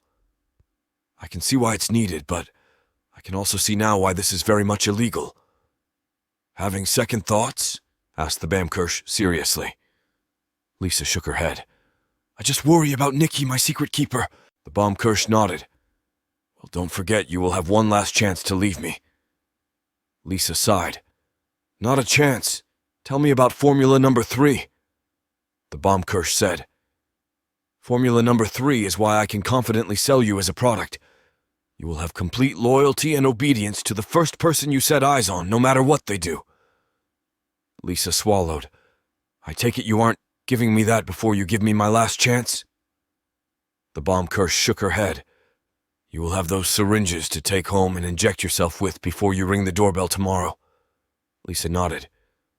Maybe go back to the ones I'm getting injected with now. The Bamkirsch stroked Lisa's cheek. It'll be okay, honey, you'll love it. Then the Bamkirsch reached into her bag and pulled out a syringe. This will still let you identify pain, but it will be felt as a deeper, richer, bitter pleasure. Lisa smiled. Oh, I am so glad to have that. The Bamkirsch grinned and injected Lisa with the solution. This, she said, pulling out a different syringe. We'll make it that, aside from your hair, any part of your body that is cut and removed from the rest will continue to function as if it were connected. I've tied in a safety feature to trigger your mind switch off if you spend more than half an hour in a paralyzed state. Lisa said. Thank you for adding that last bit. That doesn't particularly sound fun for me, but I guess it's necessary if I am to be a toy. The Baumkirsch said. It's my favorite feature, Lisa said. You weren't the kind of girl who played dress-up with your dolls, were you? The Baumkirsch shook her head slowly. No, I was someone who saw toys as a way of relieving stress. Lisa frowned. But you're so sweet to me, the Baumkirsch said. I'm good at what I do. Doesn't mean I won't relish beating you up and pulling you apart. Lisa sighed. Fine, inject me. The Bamkirsch injected Lisa. Lisa asked, So what about needing to breathe, eating, shitting, and periods? Can I sweat? The Bamkirsch pulled out a syringe. This will make all those things entirely optional. Periods will effectively stop because you'll only create a lining for eggs, and indeed release eggs if you want to, Lisa said. See, now that makes me think that I can live happily as your chew toy. Hang on, you're saying toys can have kids, but isn't that like, well, rapey? I mean, someone buys me from a shop. I'm instantly obsessed with them, and they can have kids with me? Gosh, if I'm completely obedient. What if, I'm a toy, right? And I'm bought for these kids and this skeevy child going through puberty. The Bamkirsch rolled her eyes. Lisa, give me some fucking credit, yeah? I may be an eldritch abomination possessing the body of a woman and turning you into a toy so I can conquer the multiverse, but I draw the line at rape, and especially that. When it comes to sex, you will have agency enough to say no and to enthusiastically consent. Lisa breathed a sigh of relief. Well, thank God. But why can't I have children, if I'm a toy? The Baumkirsch laughed. Because I'm not blind to the reality that you are a young woman who swings both ways and may well want to settle down and raise a family in future. The fact that you are legally property and have very few rights does not mean you can't fall in love. Sylphs can get married, and sylphs can have pet sylphs, so toys can as well. Lisa thought for a moment, then said, I think I love you, you know. I assumed, well, that I'd be scooped out and replaced with a robot or something. The Bamkirsch shook her head. I'm a have my cake and eat it kind of woman, Lisa said. Well, between pulling my head off and beating me up, do you reckon you might find time to let me be human? Take me for walks and stuff? The Bamkirsch kissed Lisa's forehead and injected Lisa, then she pulled out a final syringe. This will make your skin exceedingly durable. You will be able to withstand a head-on nuclear blast, the hottest of fires, deep space, the highest water pressures, and even treading on Lego bricks. Needless to say, your mind will turn off after half an hour in any environment when you can't do anything to help your situation. You will, however, be endangered by stars, black holes, and logic bombs. Lisa whistled. Impressive, so how can you? The Baumkirsch grinned. Context sensitive. You are a durable toy, not a soldier. If a person uses their hands or a simple tool, you will be slightly easier to take apart than you are now. Lisa nodded. You've sold me on this. The bomb Kirsch injected Lisa with the final syringe. Lisa asked, What now?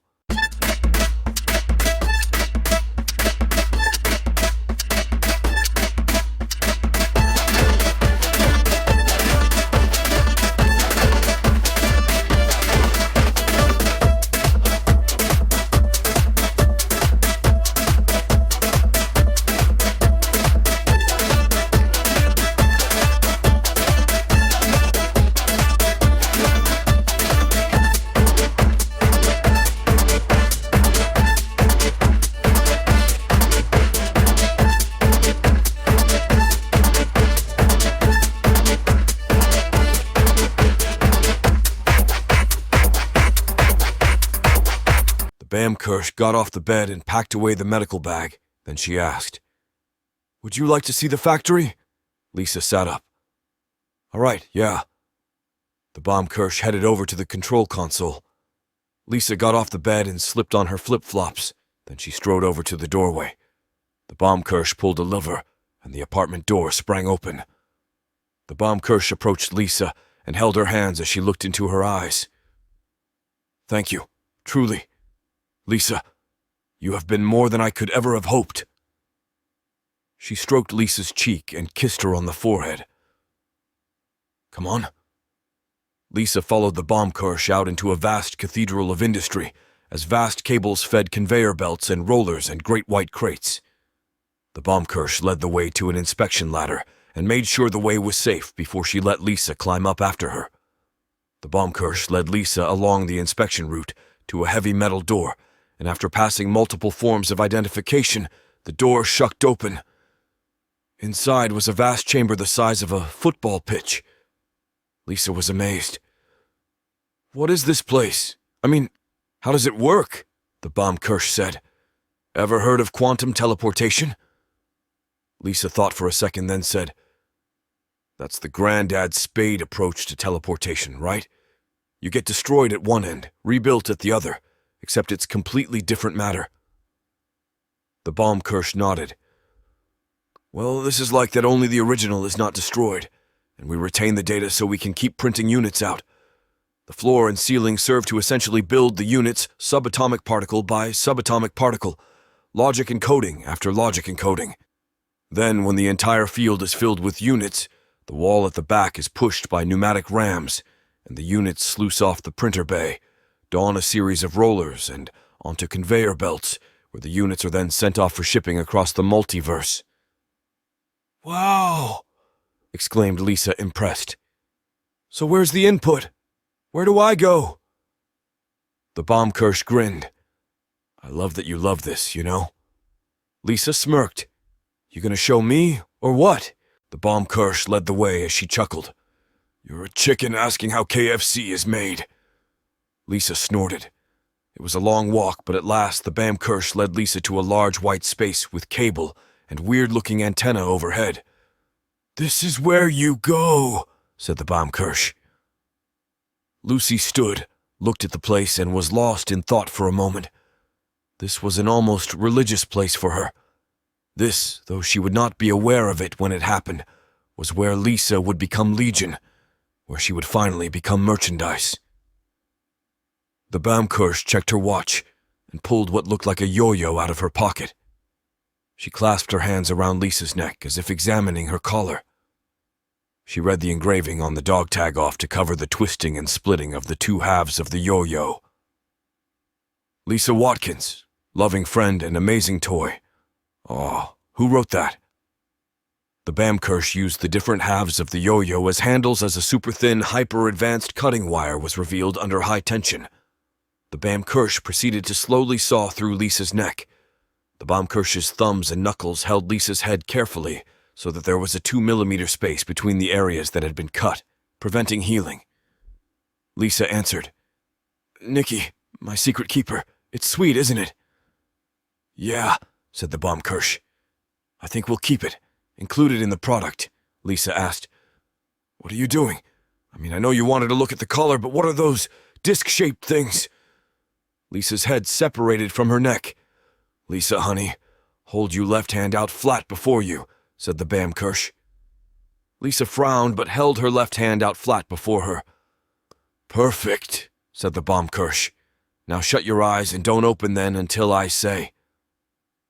Lisa shut her eyes and said, Okay, my eyes are shut. Good girl, said the Bamkirsch, and she rested Lisa's head on her left hand as the Baumkirsch carefully stowed the cutting wire disguised as a yo-yo. When her hands were free, the Baumkirsch picked up Lucy's head in her hands, strode forward 3 paces, and turned around so she was looking at Lisa's headless body. And open your eyes, said the Baumkirsch. Lisa opened her eyes and shrieked. She made her left hand into a fist and watched as the headless body with the outstretched left hand clenched its fist. This is very weird, said Lisa. The Baumkirsch grinned. It's fantastic, isn't it? You're fantastic. Look, you can lick yourself out. Lisa tried to shake her head, but instead she watched her neck gyrate without her head, and Lisa's perspective didn't change. No, said Lisa. I don't like this. Spoil sport, said the Baumkirsch, and she put Lisa's head back on her neck. It healed in a moment. Lisa shook her head and sighed with relief to experience the familiar sensations. Lisa shuddered. I really did not like that. The Baumkirsch stroked Lisa's arms compassionately and said, You are now ready to be the mold for the packaging. Lisa stared at her, wondering what on earth she was talking about, and then she realized. Dolls always came in vacuum-formed clear plastic packaging to hold them in place and keep them from moving in transit. Except Lisa hadn't been prototyped, there was no rough version to use for the forming. There was just Lisa. She sighed. The fast healing was the first injected. You knew that would function.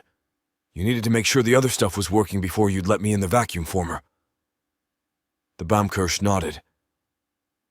That, and I like the power of decapitating you. Lisa groaned. Whatever. The Baumkirsch led the way to the vacuum former. Lisa followed. The vacuum former was a chamber the size of 4 stacked vans. A clear door led inside. The floor of the chamber was a mesh grill, and the top was where a sheet of plastic would be heated up and lowered down. The Baumkirsch said, You'll have to strip. You can withstand molten plastic. Your clothes can't. Lisa started stripping, but asked, What about my hair? The Baumkirsch handed Lisa what looked like a leather shower cap. It's your skin. I grew the sample I took from you and treated it with the same stuff.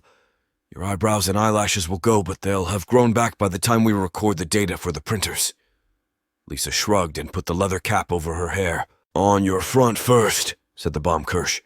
Fingers and toes together, mouth closed, arms and legs splayed. Lisa was let into the vacuum former, and the Baumkirsch activated the machinery. A sheet of hot plastic was pulled down, and the vacuum formed the plastic around Lisa. The plastic was allowed to cool before being lifted up to free Lisa. The Baumkirsch let Lisa out. The plastic shell was scanned into the system, and a new copy of the shell was printed out of wire mesh, flipped upside down and held in place, ready for Lisa to climb in and form the other half of the packaging. Lisa climbed in backwards and fit in the mesh shell, then shut her eyes and awaited the piercing heat of near-molten plastic. The hot plastic was brought down, formed around Lisa, and cooled, then was lifted up, and Lisa was allowed free. The Baumkirsch let Lisa out, then hugged her and kissed her on the forehead. I'm proud of you, Lisa. You're ready. I think I'll save you the walk back. Lisa started gathering up her clothes. The Baumkirsch pulled out a simple drawstring bag and held it open. Drop them in here. I've already put your collar in there. Lisa placed the clothes in the bag and stood naked before the Baumkirsch. So what next? The Baumkirsch handed her a hairband. Put your hair into a ponytail. Lisa raised an eyebrow in curiosity, but did as she was told. The Baumkirsch— Yes, said the Baumkirsch, standing over Lisa. Is that a problem? Lisa said. Well, you can cut my head off. We can talk while you walk. The Baumkirsch grinned. Gather up your ponytail in your right hand and pull ever so gently away from you. Lisa started gathering her hair. The Baumkirche strode behind Lisa, pulled out her yo-yo and squatted down. Lisa pulled her ponytail forward and to the right. The Baumkirche massaged Lisa's neck and twisted the two halves of the yo-yo. "You might want to shut your eyes now." Lisa shut her eyes. "I'm ready." The halves of the yo-yo became handles as wire sliced carefully through Lisa's neck. Lisa's head swung forwards and dangled from the ponytail held in her right hand. The Baumkirche united the two halves of the yo-yo and stowed it. Then she grabbed Lisa's head. "It's all right, I've got you." Lisa breathed a sigh of relief and dropped her ponytail. The Baumkirche said, "I'm going to set your head on the ground now. Hug your knees, I need to pack your body away." The Baumkirche placed Lisa's head on the ground and went to her body. Lisa hugged her knees, and the Baumkirche zipped up the sides of the bag and buckled the top closed. The Baumkirche wore the drawstring bag first, then slung the backpack containing Lisa's body onto her back. Finally, she picked up Lisa's head and held like she was recording a vlog on the move. "You can open your eyes now." Lisa opened her eyes and saw she was being held at arm's length from the Baumkirche and could see the bag that she knew contained her body. "It's an interesting experience." The Baumkirche chuckled and started walking. "I know everything about you, Lisa, but while we walk, I want to enlighten you on anything you don't know." Lisa asked, "What's the point? I'm going to forget everything." The Baumkirche shook her head. "The point, my dear, is that you have an inquiring mind and we have a long walk ahead of us." "Okay," said Lisa thoughtfully. "Tell me about the far schnook, tell me about sylphs, and tell me about the united civilizations of the multiverse." The Baumkirche kicked open the door of the apartment and rammed Lisa's head on a golf club. "I won't be a moment, darling." Lisa sighed. The Baumkirche slung her backpacks onto the bed and unzipped the bag containing Lisa's body. Then she started rummaging through the clothes racks. Lisa called, "Hey, I'd quite like my body, please." The Baumkirche chuckled. Lisa shut her eyes and focused on what she could feel and her memory of getting into the bag. There were two straps holding her arms in place. She felt along her left arm with her right hand until she found the strap. She grabbed it and pulled her left arm free. Then she freed her right arm. She slipped her feet out from the fold at the bottom of the bag. Finally, she felt for the buckle around her waist. Now free, Lisa edged along the bed until she found the floor and nervously stood up. Her sense of balance was shit since you get that from your ears, and her ears were not on her body at the moment, but she was confident and had muscle memory on her side. Lisa stood and clapped with her hands. The Baumkirche turned and approached Lisa's body. She grabbed Lisa's hands and pulled them to her side. Then she lifted Lisa's body up and laid it on the bed. She cried, "Stay!" and stroked Lisa's arms compassionately. Then she stood up, approached Lisa's head, and picked it up. "Lisa, I don't think you quite get this. You stay until I'm ready for you." Lisa stuck her tongue out obstinately. The Baumkirche laughed and carried Lisa's head over to rejoin her body. Lisa healed in moments, then said, "If we're going to do this, I need to know that I can trust you." The Baumkirche looked sadly at Lisa. "I have lied to you, manipulated you, cut your head off, and I will beat you. You're going to be my property, and I'm going to sell you as a toy. There is no trust. There is only your loyalty, obedience, and sweetness. The next time you walk through that door, my work will be complete, and Lisa Watkins, the human being, will be no more. You won't have the rights that you do now, and you won't care what I do to you." The Baumkirche handed Lisa her bra, knickers, jeans, t-shirt, and jacket. "This is your last chance to walk away." Lisa got dressed and removed the hairband, the ponytail unraveling as a result. The Baumkirche handed Lisa a medical bag. "If you come back, inject the contents of these 3 syringes before you ring the doorbell." "So this is goodbye then?" said Lisa. "Even if I return?" "Well, I won't. Your toy will, but I will be gone. Lost to the fog of memory." The Baumkirche nodded and stroked Lisa's cheek. "I will miss you, I think I will. You're smart, I like that, but smart toys are scary. You won't sell otherwise." Lisa nodded sadly. And that's all I ever was to you in the end. A product. The Bamkirsch nodded silently and bit her lip. Then she kissed Lisa on the forehead. Goodbye, Lisa. It was fun. Yeah, said Lisa. It really was. Lisa approached the apartment door. The Baumkirsch pulled some levers on the console to reveal London as the apartment door sprang open. Lisa stepped out barefoot into London. Lisa felt lost and alone. She didn't want to just turn around and ring the bell. She had to think about this, but she had nowhere to go. She was a dead woman, and she didn't want to deal with that. She just wanted someone to make her feel loved and wanted. She staggered out into the crowd, and a commanding male voice said, "Only two kinds of people walk barefoot. People who can't be arsed to put on shoes because they're so close to home, and people who don't need shoes in the first place. You look like a bit of both." Lisa turned to the source of the voice and found herself looking at a man in a bedraggled suit with a tie in a Windsor knot, emerald green eyes and short black hair. He smiled at her. "It's all right, I don't bite." Lisa approached him. He stuck his hands in his pockets and slouched as he paced. He explained idly, "So, I was just in the middle of convincing Julius Caesar that maybe he should reform the army so the legions aren't tied to the success of the generals when the Baumkirsch turns up, this time as a woman. And I'm like, fuck it, I'm going to be a woman. Why the fuck not? But she's not here to play the great game. She's here to offer me an olive branch, a toy, she says. A toy that has engraved on her collar. Lisa Watkins, loving friend, amazing toy." He paused to watch Lisa's reaction. Lisa was confused. The strange man continued, "I'm no stranger to hooky goods and me and the Bamkirsch. Well, we go way back. I know what she's like and I know how she works, and that means I have just left my best friend of my human life with a woman that when I last met her tried very hard to murder me."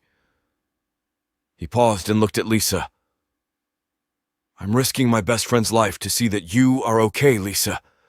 I'm the Farschnuck, and I have a very important question to ask you. What do you think that Shed is doing there?"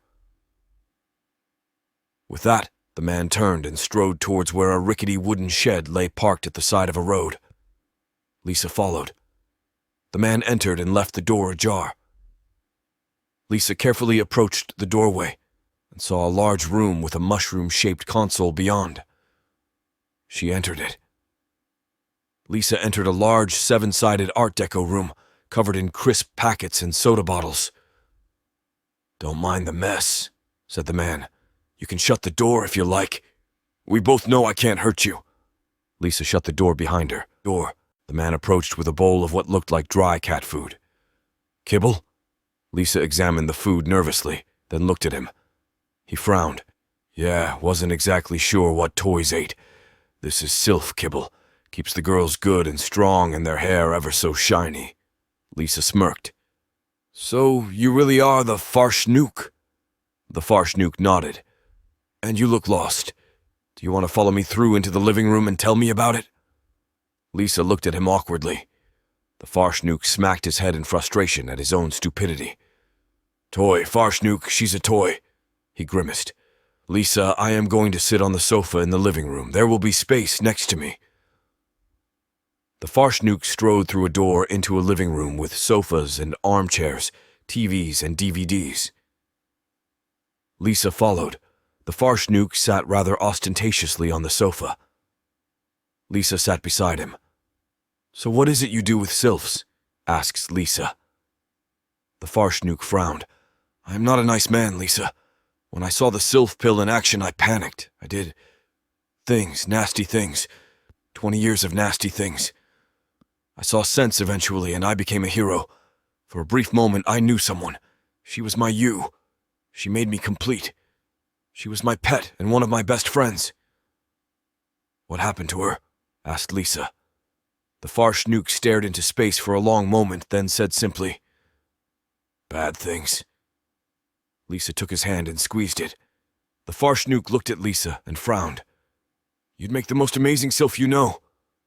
Lisa was taken aback. "But I'm... She trailed off. She couldn't say it. The words hurt. Tell me about her, said the Farshnook as he brushed hair from her face. Lisa nodded. She is lying, manipulative. She cuts my head off for fun, and I love her. I love how small she makes me feel, how the hairs stand up on the back of my neck just thinking about her, how she possesses every inch of my body and soul, and makes me want to obey her. The Farshnook nodded. She's just so confident, and she's always got a plan, you know, said Lisa. But she doesn't care about me.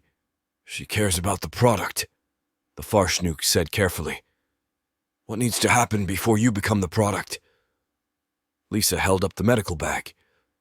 There are 3 syringes in here for my mind. The first lets me be turned off. The second makes all memory aside from the taming distant and foggy, and the third makes me obedient.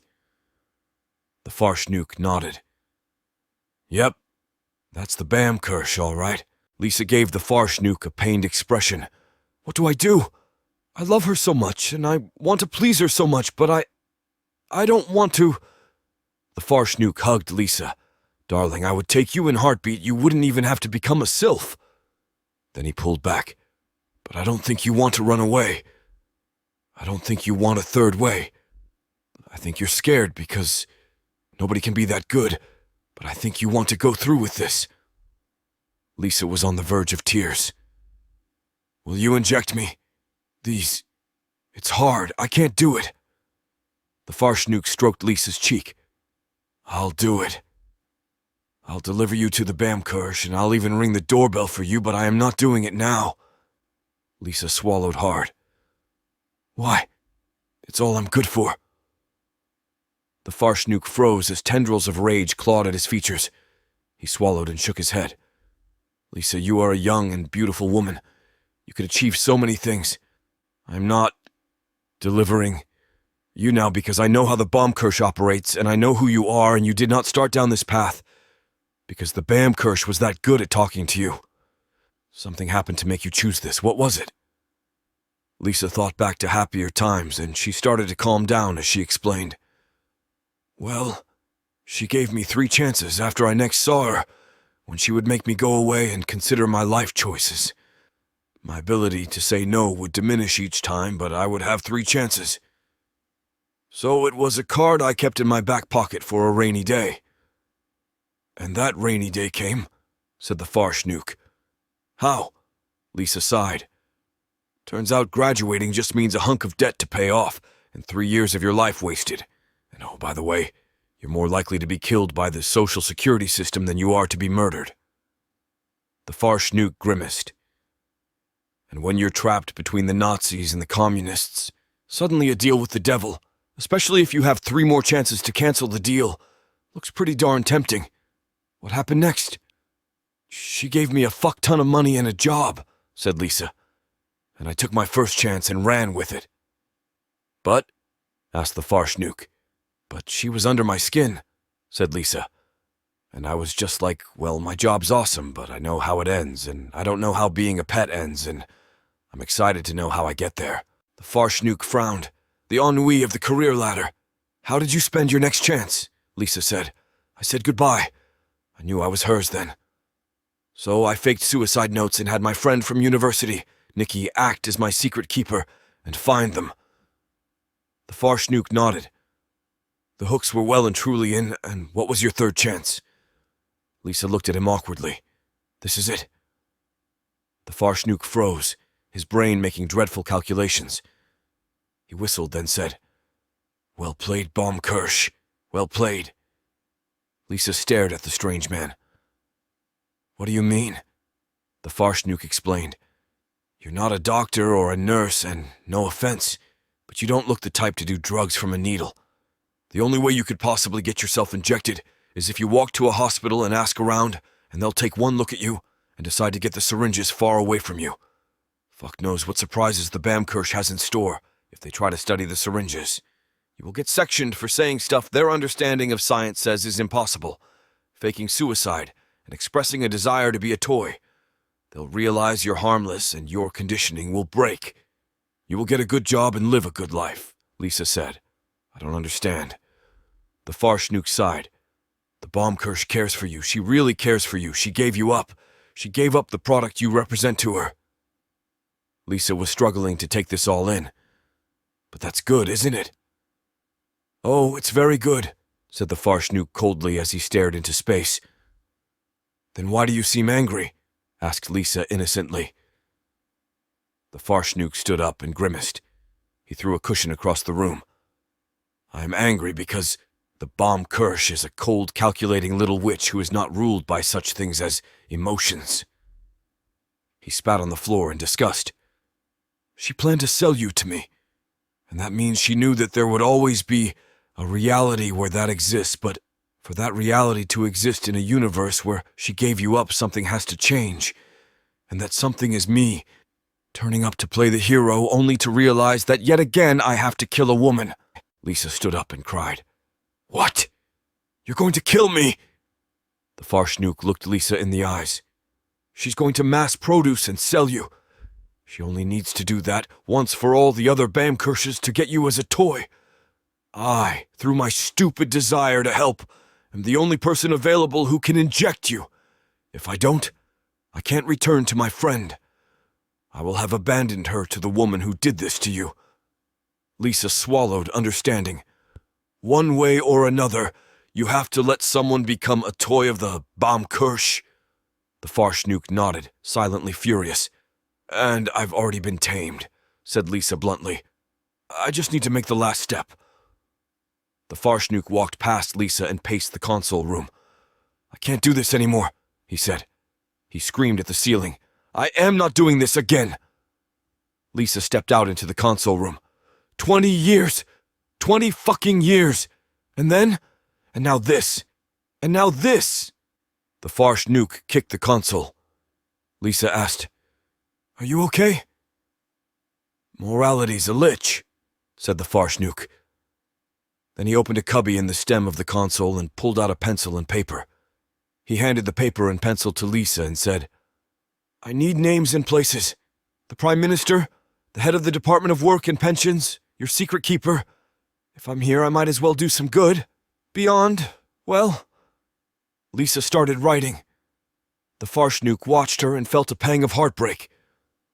In another life, we might have been friends, Lisa finished writing and said. Or I could have been your pet. He smiled wistfully at the thought. Lisa approached him. What would you do if I were your pet? He grinned. Oh, I'd spoil you. You'd have your heart's every desire. I'd take you for walks and you'd snuggle up as I watched Professor Logicity. He stroked her cheek gently and said, I am sorry, Lisa. Don't be, said Lisa gently. None of this is your fault. The Farshnook hugged her. Think of the Bamkirsch, Lisa. Think of all the times she's made you feel alive. Lisa felt a slight scratch on her left arm and heard the tinkling of spent syringes dropping to the floor. The Farshnook walked in silence with Lisa to the Bamkirsch's apartment. Lisa decided to ring the doorbell herself. The door swung open and Lisa walked inside as the Farshnook backed off. The sand wedge struck Lisa across the temple. The pain was bitter but rich in ecstasy. The Bamkirsch dropped the sand wedge and picked up a cricket bat. Lisa grinned, her body electric with excitement. One last act of domination. The Bamkirsch smiled sadistically. I told you this day would come. The cricket bat slammed into Lisa's left leg, and she collapsed with a scream of bitter ecstasy as her lower leg was dislocated from knee. The Bamkirsch swung the cricket bat round in a circle and impacted Lisa's right ear as she fell. The Bamkirsch stood over Lisa's fallen body and whacked her right in the face with the flat of the bat, breaking her nose. The Bamkirsch knelt down and moved the cricket bat to her offhand. She pulled a dagger out of her pocket and started making careful cuts across Lisa's body. Lisa stared up at her mistress and knew she was on borrowed time. She cried out, I love you. I know, said the Bamkirsch testily as she finished the last of her cuts. The Bamkirsch stowed the dagger and got to her feet as she moved the cricket bat to her primary hand again.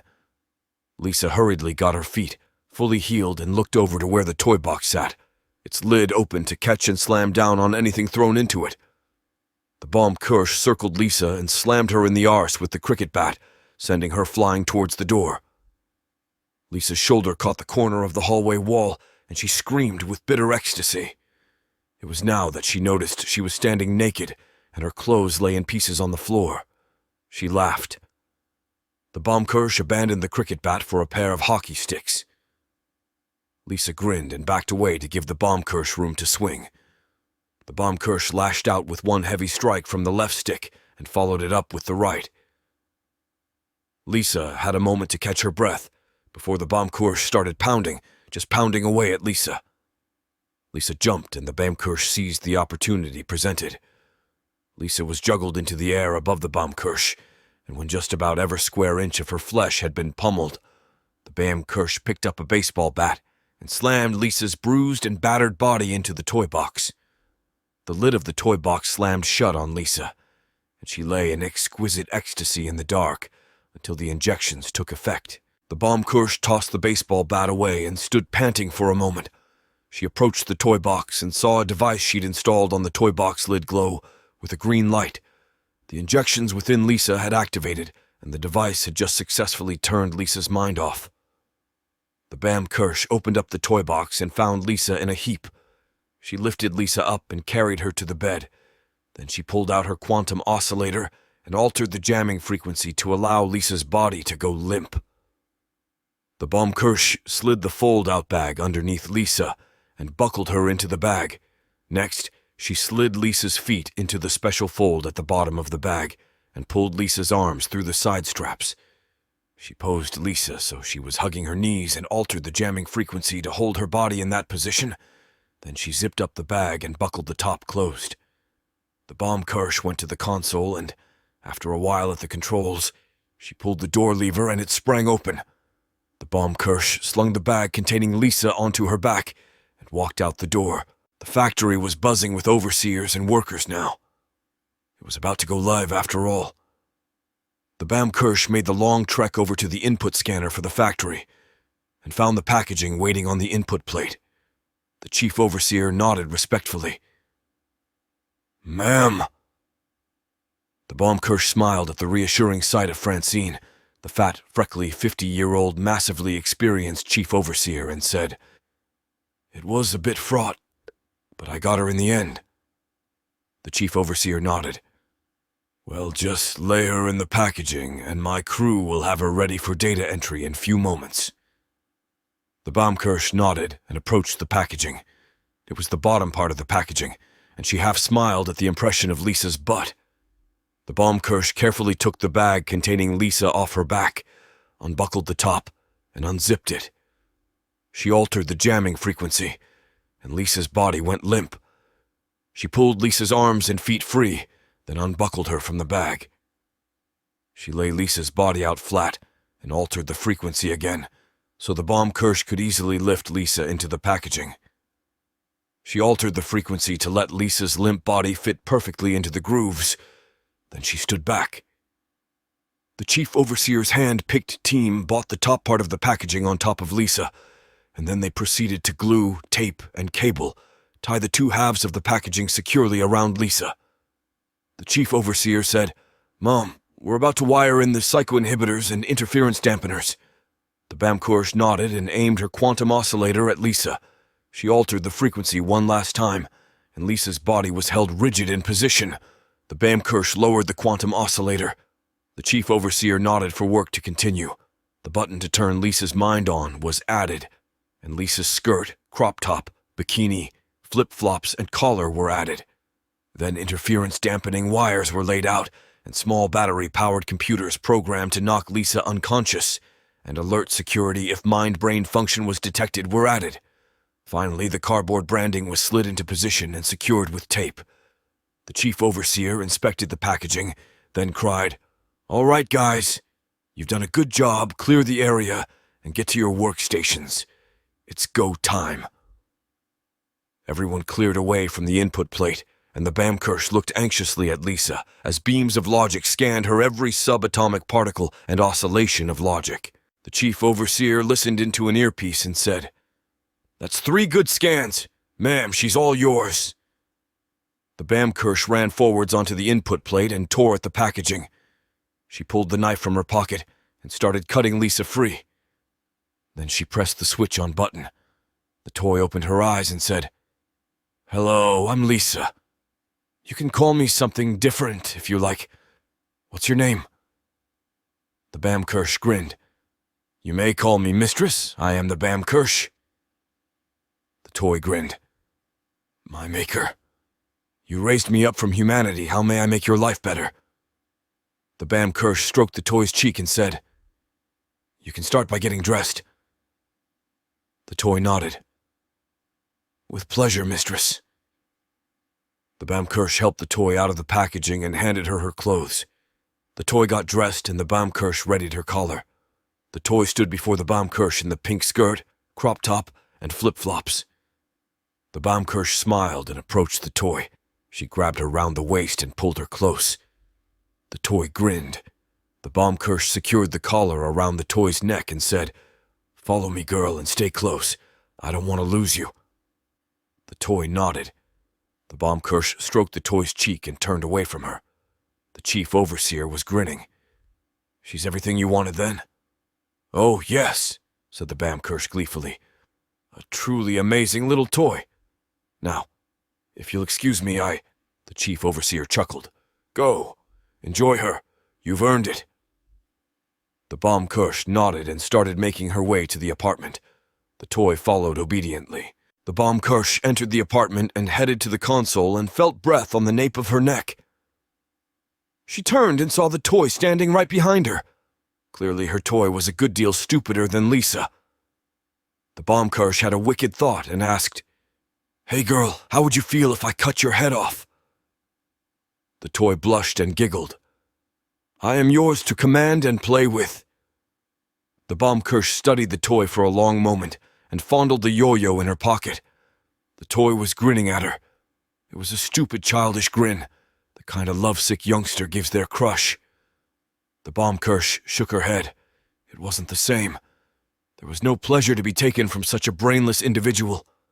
She said, "Go stand by the side of the hallway. When I stroke your head, follow me like you have done." The toy nodded and went to stand by the side of the hallway. The Bamkirsch manipulated the controls and pulled the door lever. The Bamkirsch headed out the door, stroking the toy's head as she passed. The toy followed the Bamkirsch out the door. They were in an office in a building. A short, balding white man in a business suit had a bunch of files before him on a desk. He stood up as they entered and shook first the Bamkirsch's and then the toy's hand. "Miss Bamkirsch, Miss Watkins, I am Cedric Lumpkin. I'm a judge by trade, but the ministers for retail, animal welfare, and human rights agreed to hire me to be your liaison." Mr. Lumpkin sat down in his office chair. The Bamkirsch and the toy each took a seat opposite him. "Right.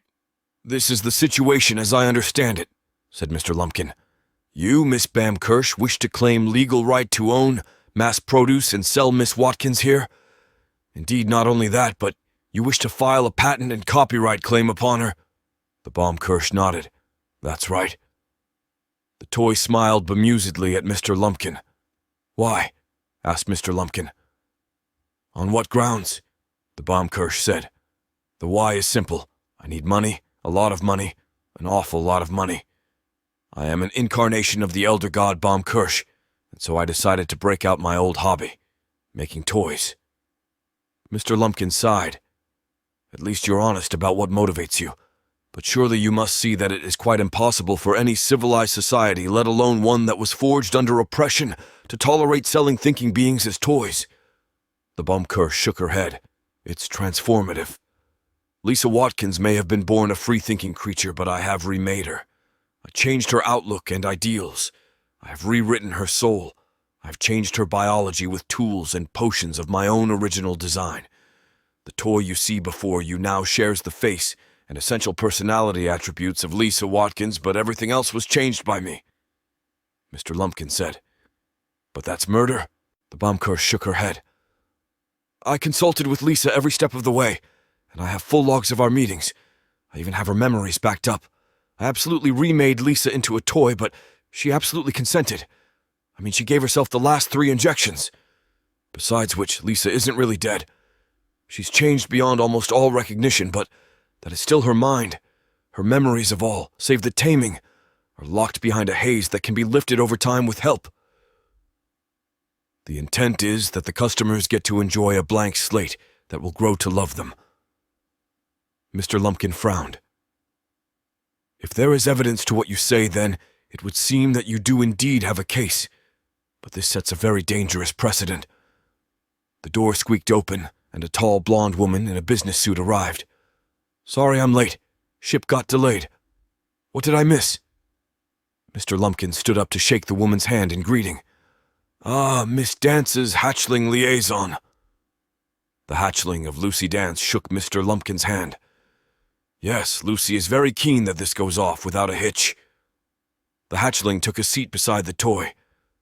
Mr. Lumpkin said, "Miss Bam Kirsch here was just explaining that she thinks it is fine to patent, copyright, and sell as property Miss Watkins here because she believes she has sufficiently transformed her, but in a manner that does not constitute killing." Mr. Lumpkin's face was amusement hiding disgust. The hatchling nodded. "The Bam Kirsch can do that for much the same reason as Lucy." Mr. Lumpkin stared at her. "What are you talking about?" "I am talking about the fact that Lucy Dance is a brood queen to at least 1 billion different hatchlings like myself.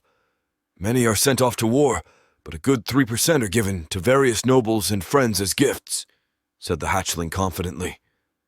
Mr. Lumpkin said, "But the hatchlings are born with the mother's memories and personality and share exactly their DNA.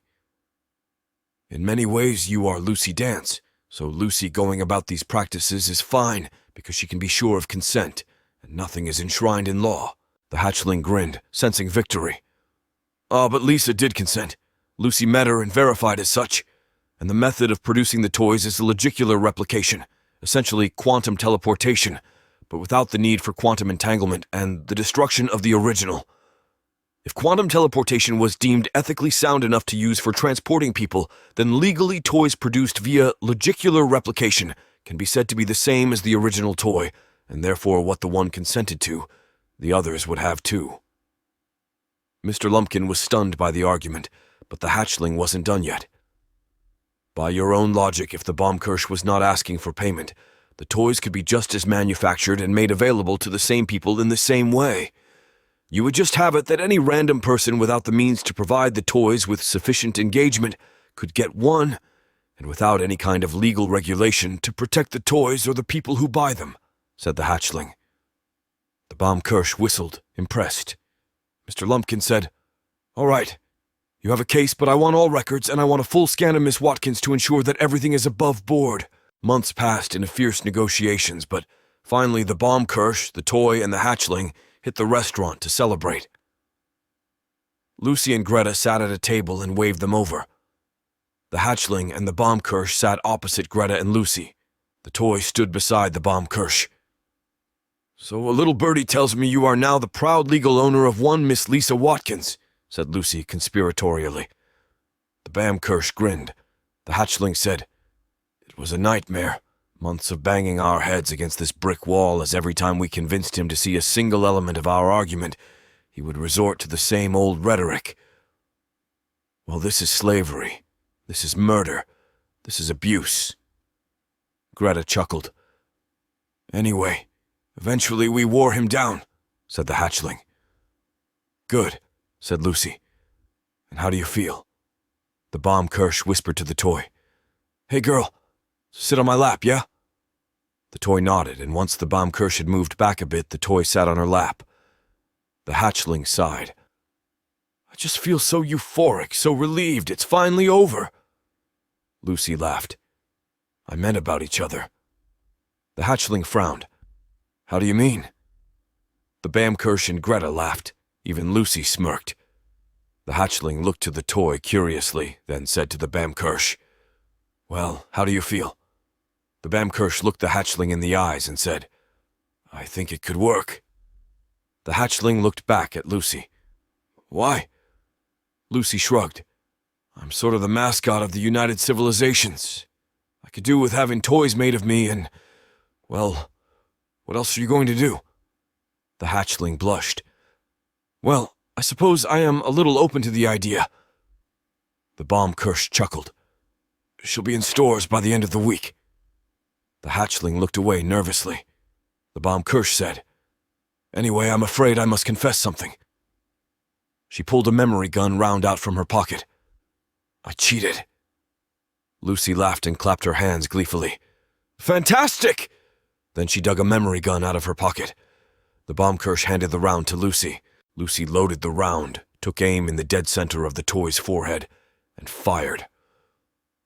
The memories of Lisa's life up to the point of the recording of the round, when the Baumkirche had taken her to meet Lucy for the first time, exploded like a bomb in her head, as all at once fog cleared, but the shock waves did not stop at the recording of the round. The walls in Lisa's mind were crumbling, and she remembered the injections, remembered her head being cut off, remembered the bag, remembered the Farschnuck, and yes, even remembered the Baumkirche juggling her in the air with hockey stick blows. Lisa burst out crying.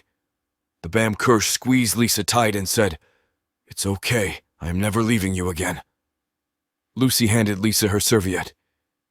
I thought I was gone," said Lisa. The Baumkirche tutted. "I've always known that I would do this. I just had to be certain the product could be sold." Lisa froze. Her mind was still a little fuzzy. "Product?" Then she realized what that meant and said, "You mean you've done it? You've actually sold me?" "I mean you are legally my property," said the Baumkirche proudly. "And you are selling like the proverbial hotcakes." "Oh," said Lisa, overcome by pride.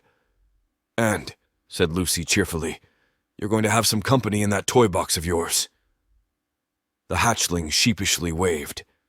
"Hi, Slash." Lisa grinned and said, "Hey, mistress, you can massage my neck if you want," the Baumkirche said defensively. "You know I never—" Lisa nodded. "I know, and I figure you've earned it. Besides, kind of uncomfortable on your lap." The Baumkirche kissed Lisa's neck. "I love you, you know, with all my heart." The Baumkirche twisted the two halves of the yo-yo and pulled them apart. "It's funny," said Lisa as the wire bit into the flesh of her neck. "It kind of tickles." Lisa and the hatchling followed the Baumkirche into the apartment. The Baumkirche went to the console. The hatchling asked, "So how does it feel to be a toy, then?" Lisa said, "I imagine what it would feel like to meet God.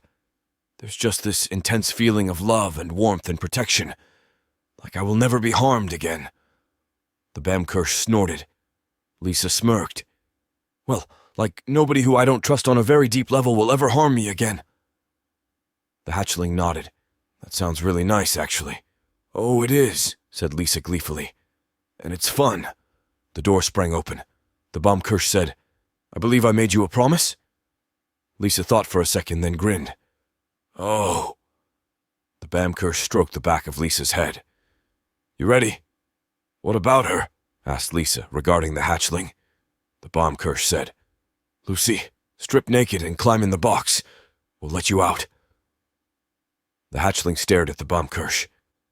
"I'm sorry, what?" "She's establishing obedience," said Lisa gently. "Strip naked and get in the box."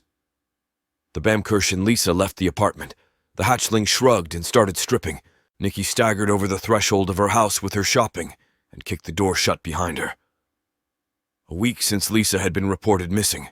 A week of guilt and interrogation. A week of feeling judged and experiencing the most intense loss. The door swung open behind Nikki, but she didn't notice and staggered into the kitchen. "I told you I'd come back," said Lisa. Nikki dropped her bags and turned at the sound of Lisa's voice. Nikki hugged Lisa and said, "I wasn't sure." "Oh, Lisa, I wasn't sure." Lisa pat Nikki's back. "It's okay. I'm here." The Baumkirche coughed. Nikki let go of Lisa and saw that, yes, it was the same Victorian adventures from their first encounter outside the club. "I can put your shopping away if you want to go into the living room," said the Baumkirche. "Hate to see good produce go to waste." Nikki looked to Lisa. Lisa smirked. "Are you asking me for permission?" Nikki rolled her eyes and led Lisa out of the kitchen. The Baumkirche picked up the bags and started putting the shopping away. Nikki entered the living room with Lisa and said, "I thought you and she..." Well, you're her toy? Lisa grinned. Oh, absolutely. I'm legally her property now. She can turn me off and everything. Nikki frowned. But does she turn you on? Well, yeah, said Lisa dismissively. She likes me. No fear of me being left to rot in the toy cupboard. Nikki groaned. Does she excite you? Well, yeah, began Lisa. The bomb Kirsch interrupted Lisa. I think the question your lovely friend is trying to ask is whether you want to fuck me. Lisa blushed. Okay, this is awkward. Then sit down and let me handle this, said the bomb Kirsch sweetly. Lisa sat down on the sofa. The bomb Kirsch and Nikki locked eyes. The bomb Kirsch watched Nikki carefully. Nikki grimaced and said, How is this any of your business? She's my property, said the bomb Kirsch with a shrug. Nikki noticeably flared with anger but restrained herself, her hands clenching and unclenching. She didn't want to fight. And my friend, said the bomb Kirsch seriously. I can't really explain what it feels like because, no offense, we experience vastly different levels of reality.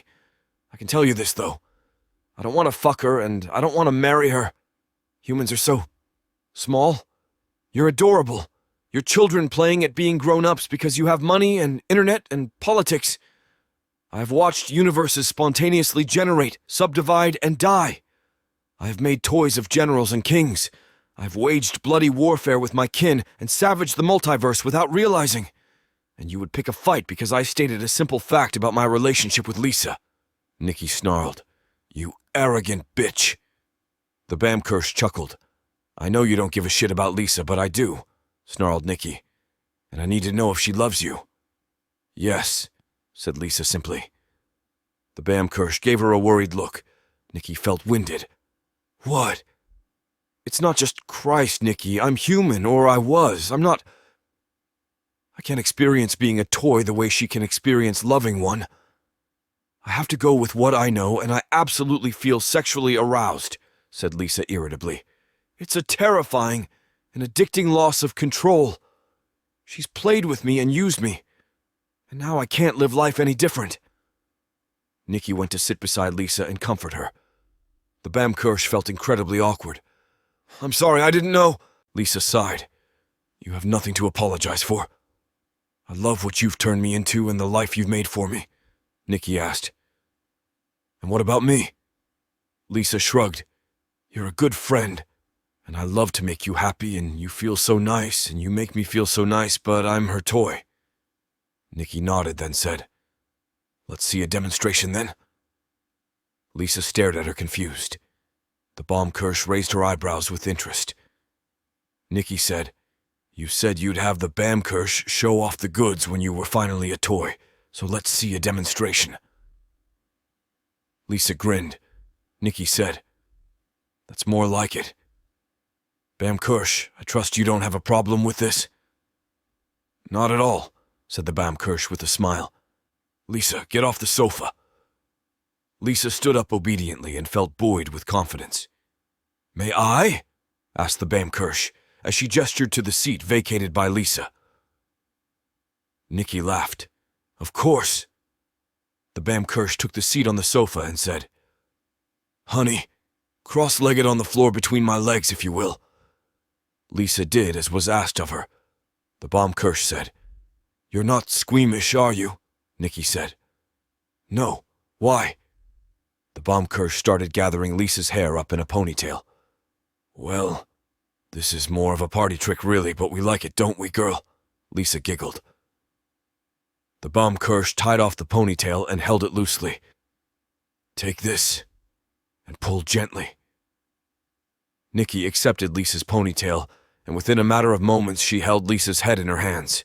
Nikki was wide-eyed with shock. Okay, this is unusual. Lisa grinned. It tickles when she does that. Nikki stared at her, then asked, How much does she cost? The Bamkirsch grimaced. A lot. If you want to see her, you'll have to volunteer.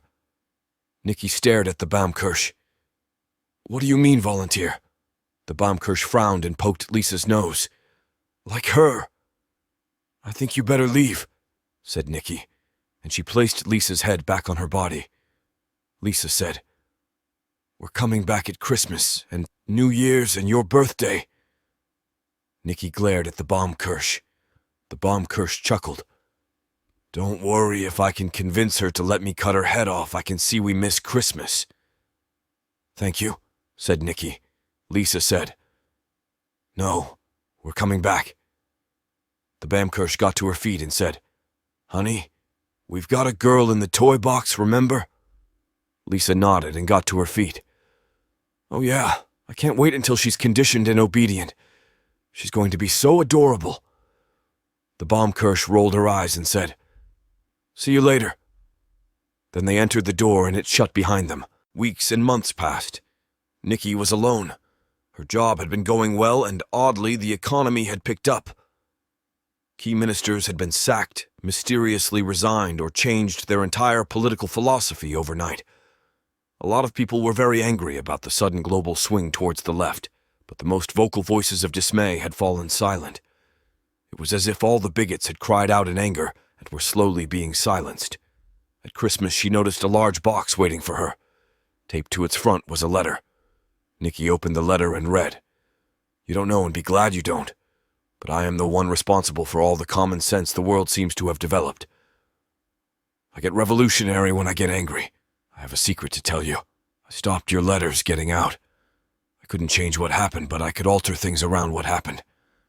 As far as Lisa's family and work are concerned, she took ill and had to get seek treatment, then went traveling, but is now due back. Enjoy her." Nikki tore back the wrapping paper and saw Lisa in the packaging. She tore further, tore at the wrapping paper, and wondered what on earth to say. She opened the packaging and lifted away the T-top shell of plastic. She chided herself on how bad for the environment this was. Then she found the manual included within the packaging and read. The horrific absurdity of what had happened to her friend had her engrossed and fascinated. Nikki activated the included on switch. The toy blinked. "Hello, my name's Lisa, but you may call me anything you like. What would you have me do?" "Be silent and cooperative while I free you from your bonds," said Nikki. Then she added unthinkingly, "You may call me Mistress." "Yes, Mistress," said the toy cheerfully. Nikki released the toy, then found her clothing and off switch. She commanded the toy to get dressed, then made her food. She found the toy standing in the living room, a confused look on her face. Nikki smiled at the toy and asked, "Do you mind if I hold you? Maybe play with your hair?" "No. I'm a toy. Do whatever you wish," said the toy cheerfully. Nikki embraced the toy and smiled sadly at her. "I wish you could remember me." The toy frowned. "What's wrong?" asked Nikki. "There's a name that's on the tip of my tongue," said the toy. Nikki smiled. "Come into the kitchen, Lisa." "Yes, Mistress," said the toy. Nikki held her hand and walked with her into the kitchen. The toy stared at the turkey on the table. "You made this for yourself?" "I was hoping I might have guests. A friend of mine, actually. Her name was Lisa," said Nikki gently. "I belong on this table," said the toy firmly. "I belong naked on this table." Nikki smiled at the toy. "Do you remember that name that was on the tip of your tongue?" The toy nodded. "Nikki, go into my bedroom and sit on my bed, Lisa." The toy walked to the bedroom obediently. Of course she did. Nikki fetched some tissues, then entered the bedroom and sat down on the bed beside the toy. The toy was sweating. Nikki sat down beside the toy. "Lisa, how did you know where my bedroom was?" The toy frowned and shook her head. "I don't know, Mistress." Nikki nodded, then asked, "Tell me about your maker. Tell me about the Baumkirsch." Nikki listened while they explained her taming. "And then I was allowed to go again, so I—" The toy burst into tears. "Why am I crying?" Nikki handed the toy the tissues and said, "Dry your eyes." "Nikki," said the toy quietly. That table." "It's okay, Lisa, I'm here and you're a toy and everything is going to be all right," said Nikki soothingly as she rubbed the toy's back. The toy fell silent as she dried her eyes and thought, "I let my family think I committed suicide. I'm a monster," said Lisa at last. Actually, they think you're off traveling the world after being let out of hospital. It's complicated and not my fault," said Nicky carefully. Lisa looked carefully at Nicky. "My job is waiting for you," said Nicky cheerfully. Lisa smiled, then she looked shocked. "Oh my God, it's Christmas. It's Christmas and I didn't get you anything." Nicky stared at Lisa. "Oh," said Lisa thoughtfully, then she smirked. "Merry Christmas, Nicky. Like your new toy?" Nicky nodded. "Oh, definitely. What about the Bam Kirsch, though?" Lisa shrugged. "I'm a toy now, and I am imprinted via magic science to want to serve and obey you, though I have been assured that I am capable of consenting to sex and saying no to sex." "Oh, good," said Nicky with a smirk. "You are going to rob me so much, aren't you?" asked Lisa with a smirk. "Let's go eat my toy," said Nicky. In the kitchen, a tall blonde woman stood with a blindfold on her head, dressed similarly to Lisa. She held a yo-yo in her hands. "Hello," said Nicky curiously. "Hi, my name's Lucy. Are you Nicky?" asked the tall blonde. Nicky nodded. "Then remove my blindfold, look into my eyes, and tell me to open my eyes," said Lucy. Nicky obliged. "Open you eyes." Lucy smiled as she opened her eyes. "Hello, mistress. I have now imprinted upon you as my owner. The Baumkirch sends her regards and says she hopes you will accept me as a consolation prize. A change of clothes and some kink gear like paddles, plugs, and whips are under the tree." Nicky nodded, then she took the yo-yo from Lucy's hands. "The more the merrier. Let's eat." "Yes, mistress," said Lucy and Lisa as one.